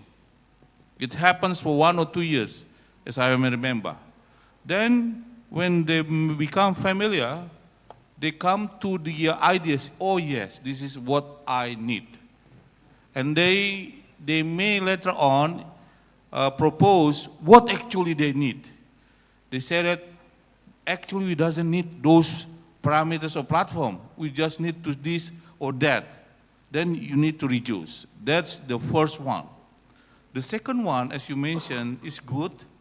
For example, in terms of safety, in Australia, later on about the safety, for example, probably have you probably did you notice the accidents in Bali, whereby the Australians really angry because of some of them, they almost died. Well, actually, two Chinese passengers died at the time, but many public in Australia, they got angry. This is because they really know, they understand the good things, the safety level of many boats surrounding inland waterway next to their cities. It means the people understand because of the socializations, educations, news continuously provided by shipping community. What happened with Indonesia? As you're right, they don't care about the ships coming, the schedule, the data, even they don't know. So in that sense, shipping operators, shipping owners needs to socialize, educate, as well as government. Give them informations, provide them, so that they may choose which one, the most safer for them, to go on board. It takes time. And I think this is the public service that PIP can do. Kayak pengabdian masyarakat. Students may do education for the people. Fishermen, cargo owners, stevedoring persons. That's probably the objects of PIP may educate them. Not only the lecturer or professor, you guys as students may do that one. So rather than going anywhere, hiking on the mountain, do that one for your community surrounding Makassar or here. So education is the important one. The second one is I discussed with Dr. Chandra, I think we have to start with the kids. The pictures of them, what about the port? What about fishermen? What about the ships? What about shipyard? What about shipping companies? I may guarantee probably for you, Ataya, when I ask you to draw things, probably what you draw is mountain, right? Yes, I do. Yeah. I have done that one in one case of laboratory in ITS when I asked 10 students, 10 small kids, what they draw. Cats, farmers, mountains. No ships, there is no beaches, there is no shipping, there's no port. There's no even fishing. That's why they don't like fish. So I think that's the thing that we need to educate. We need to educate your customers later on. So, for example, PLNI or SDP would like to invest anything in terms of digitalization, they need to know what actually the needs of their customers. If they don't say that, I don't know, then educate them. It takes time, but it's better, it is more efficient, it's more effective to serve them more efficient, and Dr. Kim said it's more survival for the next period of time where the disruption happen. I think that's all that I can answer. Thank you, Rajolan. Okay, thank you very much, Professor. It's clear, the answer is very clear. Thank you very much, Professor. You are welcome, Artilar. Thank you so much. That's the last question for this discussion. And we need our moderator to get back to the stage because we need our moderator to wrap up this discussion with conclusion. So thank you, Ms. Tia. We give applause for the audience who was and the keynote speakers. Well, thank you very much, ladies and gentlemen. So we are reaching the end of the session. From the presentation materials from all speakers, the course of this discussion, and the exchange of information and knowledge, we would like to hear the closing statement from each of the speakers. So maybe we start from Dr. Kim at the end, and then closing with the Bapak Samsudin. So maybe you can have hand over the microphone. Closing statement for 1 minute, Dr. Kim.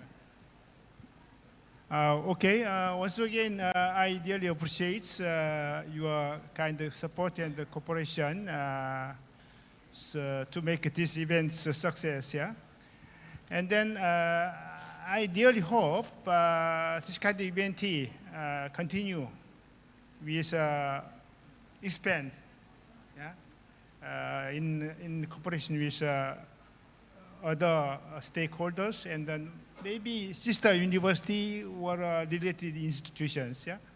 So I strongly believe the PIP Makassar has a capacity and the potential, yeah, to growing this kind of events to continue the next year and then next year. Yeah? And then ESCAP, as an intergovernmental organization, we work together with all member states and also donor agency or stakeholders. So maybe the Minister of Transports, actually we work together, yeah? It's, because I'm working at the Transport Division. So I hope we are strengthening the cooperation and partnership with Minister of Transport and then your university and the other stakeholders for securing the sustainable development goal. Yeah? Yeah, thank you for your time. Well, thank you very much, Dr. Kim, for the closing statement, 1 minute. And next, Dr. Rus Hardianti, please, your closing statement, 1 minute, ma'am. Thank you. I truly hope that our green shipping strategy in Indonesia will keep moving forward, just like what Germany has done until now, to realize a cleaner and more sustainability future for all of us. I think that's all my conclusion. Thank you. Thank you very much for the closing statement, Dr. Rus Hardianti. And the next is Dr. Chandra Motik Yusuf. Thank you so much. I just want to remind to all the shipping company, to all the admin company in maritime who are just giving the women more opportunity to become a leader and can do anything like a man can do. And then the second thing, I think I want to give something souvenir for the admin. Institut Pelayaran Makassar and Pak Dudi ya.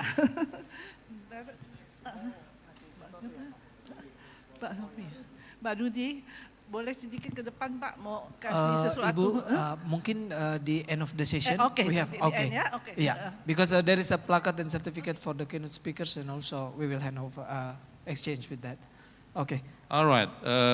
There is a triple bottom line that we have to remember when implementing digitalizations, including sustainability. One, it has to be a profit or cuan, right? Two, we have to make sure it is benefited for society as well as for users. Three, let's make revenue for the ecology as well. So that's as the imbalance, and Dr. Kim said equitable, right? All right, thank you. Okay, thank you, Professor. And the last one, Bapak Samsudin, Magister. Yeah. Yes, thank you. So at this as today, mostly we're talking about decarbonization. So I think the Indonesians are have many challenges to make reducing fuel decarbonization for the decarbonization. Indonesia many have challenge, and also many resources to be make eco green port, so also eco green shipping. So this we have a responsible not only shipping company but also the first from the government, the shipping company, and also education training. So needs to now renew their curriculum to make all we are seafarers to be ready to working in the new shipping company. That's all. Thank you. Okay, thank you very much, ladies and gentlemen. Give applause for the closing statement, 1 minute from our keynote speakers. So, as we conclude today's session, it becomes clear that empowering maritime innovation and sustainability in turbulent times requires both resilience and collective actions. The maritime industry is navigating through global uncertainties, climate change, energy transition, and shifting trade dynamics. But these challenges also open the door for new opportunities. The key message is that innovation must go hand in hand with sustainability. From digital transformation and alternative fuel to smarter port operation and green supply chains, every advancement must contribute to a maritime sector that is not only more competitive, but also more responsible to future generations. Our discussion have shown that while the road ahead is complex, with collaboration among government, industry, academia, and international organizations, we can transform turbulence into momentum for progress.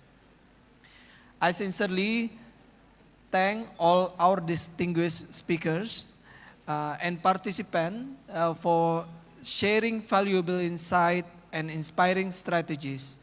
May today's dialogue encourage us to continue driving meaningfully change and to lead the way toward a stronger, more innovative, and sustainable maritime future.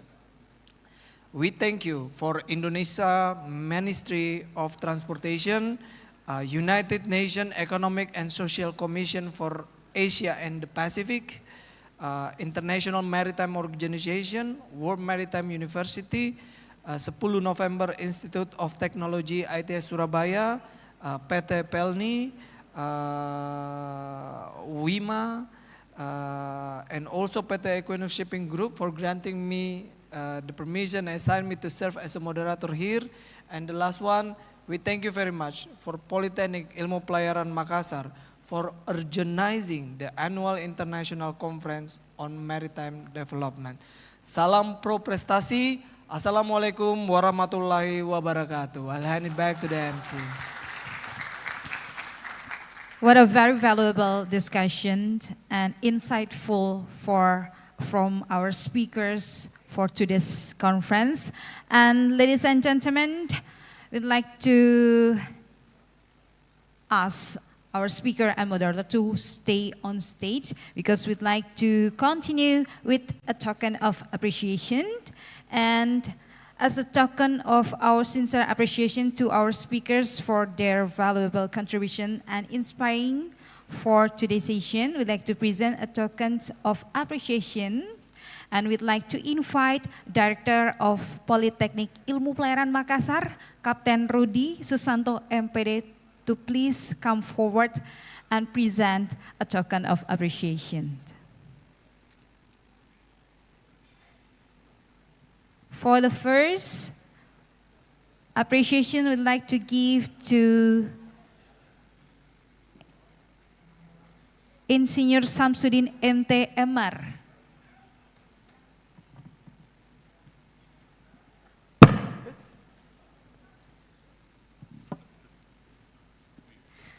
Please give applause, ladies and gentlemen, for Insinyur Samsudin. And the second, we have Professor Insinyur Raja Oluan Saud Kuning.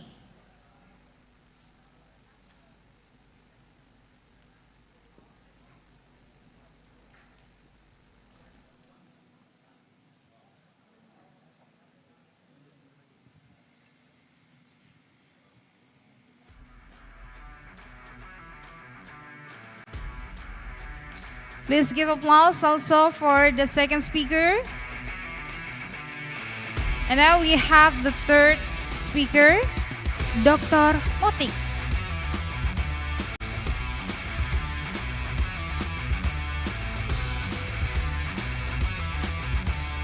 Please give applause for Dr. Motik. And also, Dr. Motik would like to present appreciation also.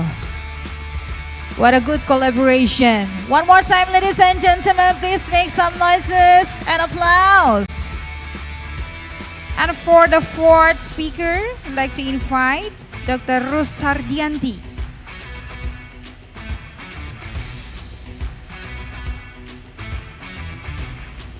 Thank you so much, Dr. Rusardianti, for your insightful presentation. And now I'd like to invite Dr. Suyup Kim.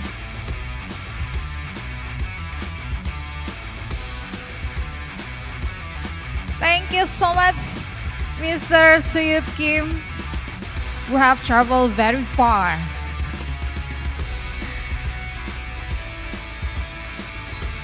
And now, we'd like to present to our main moderator. Wow! Thank you so much, Captain Fandi. Very interactive discussion today. And I would like to continue to photo session. First, we'd like to invite also Board of Directors of PIP Makassar.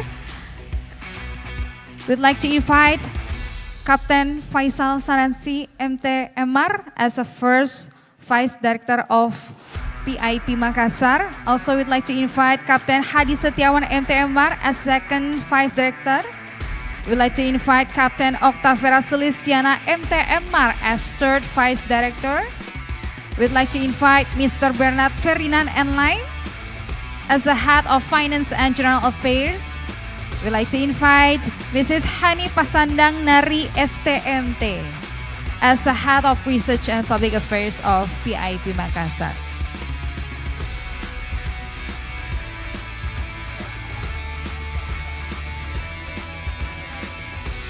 We like also to invite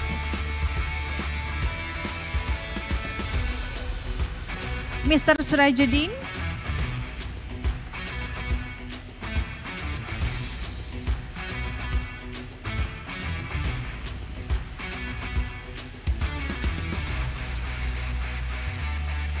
Okay, right here, like to continue.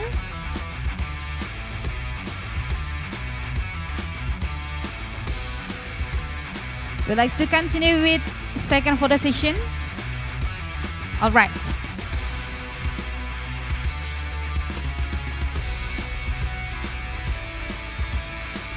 Please hold on and stay.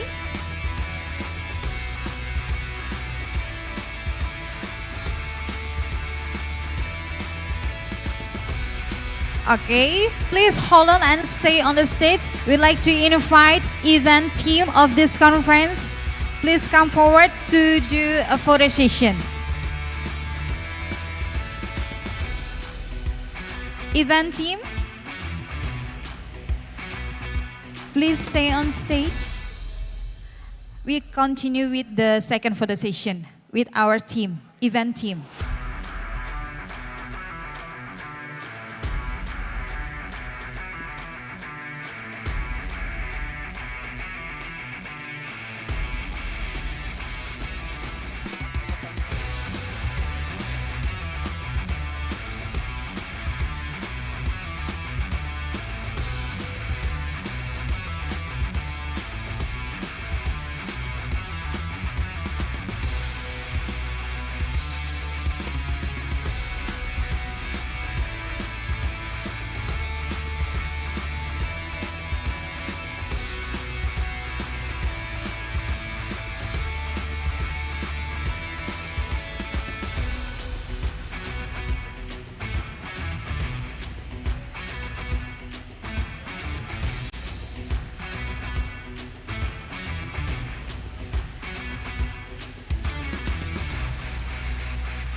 Okay, I'd like to cue.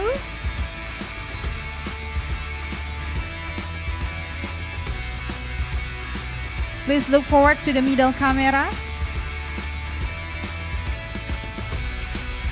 I'd like to cue from 1, 2, 3. Don't forget Indonesian gesture. Like this. Powerful gesture. All right, you may back to your seat. Please give applause one more time, ladies and gentlemen. Thank you so much for our main moderator. Thank you so much for our expert speaker. Thank you for valuable discussion today's conference. So this is the conclusion of the first conference.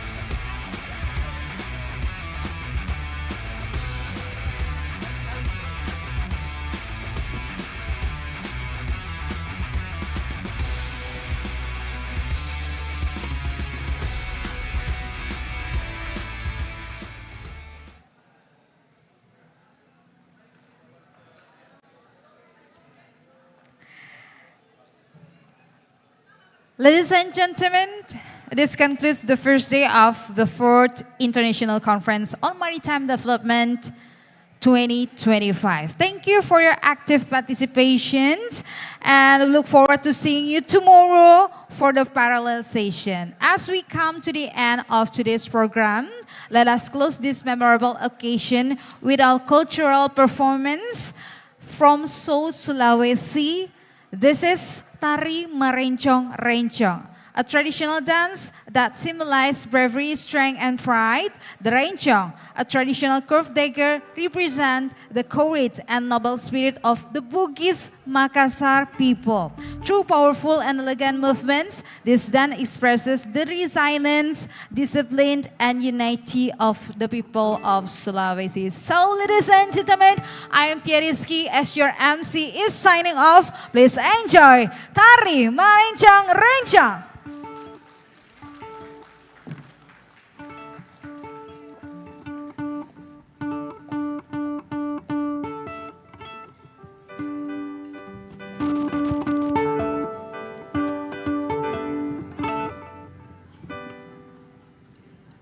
The piano is off. The piano still off.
Todong.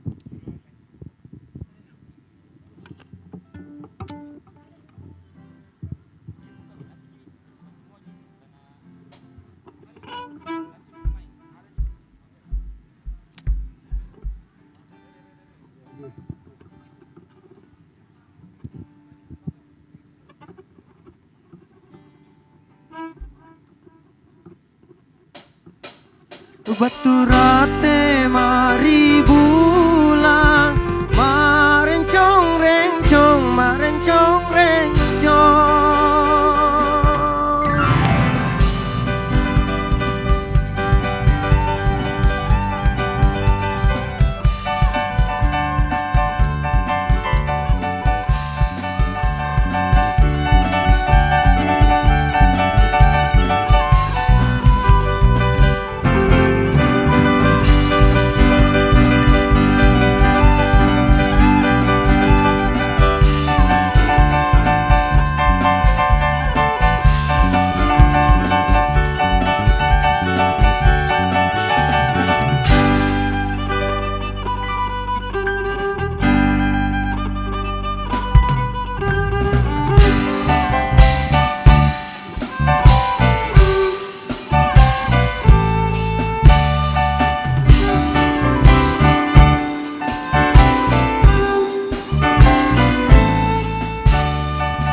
mata bengkona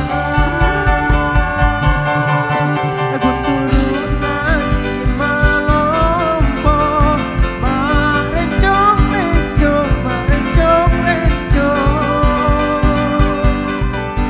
Kilana malabang lino Bosi serona tu dendam bau Bunting lompo jago salang lontaja ija menja Iya dendan nada dumba Iya para mata bengkona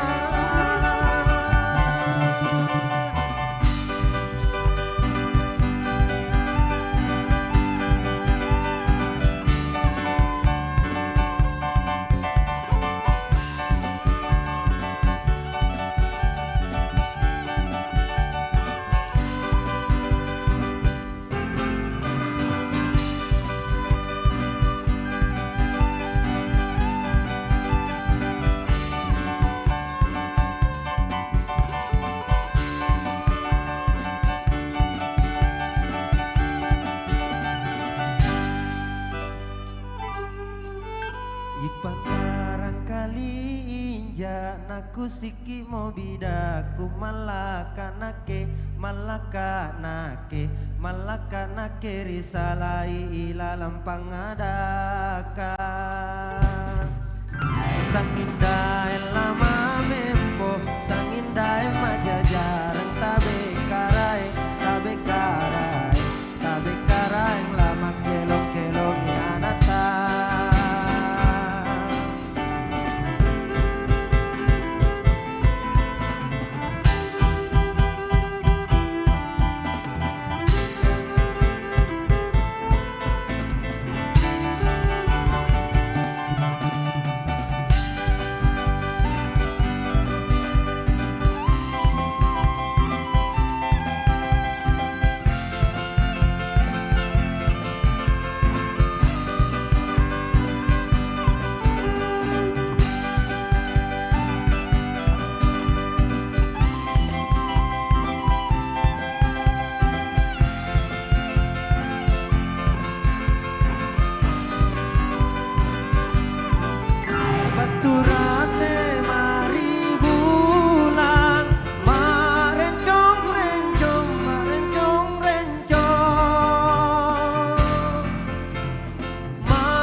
Ladies and gentlemen, event is done. See you for tomorrow on parallel session.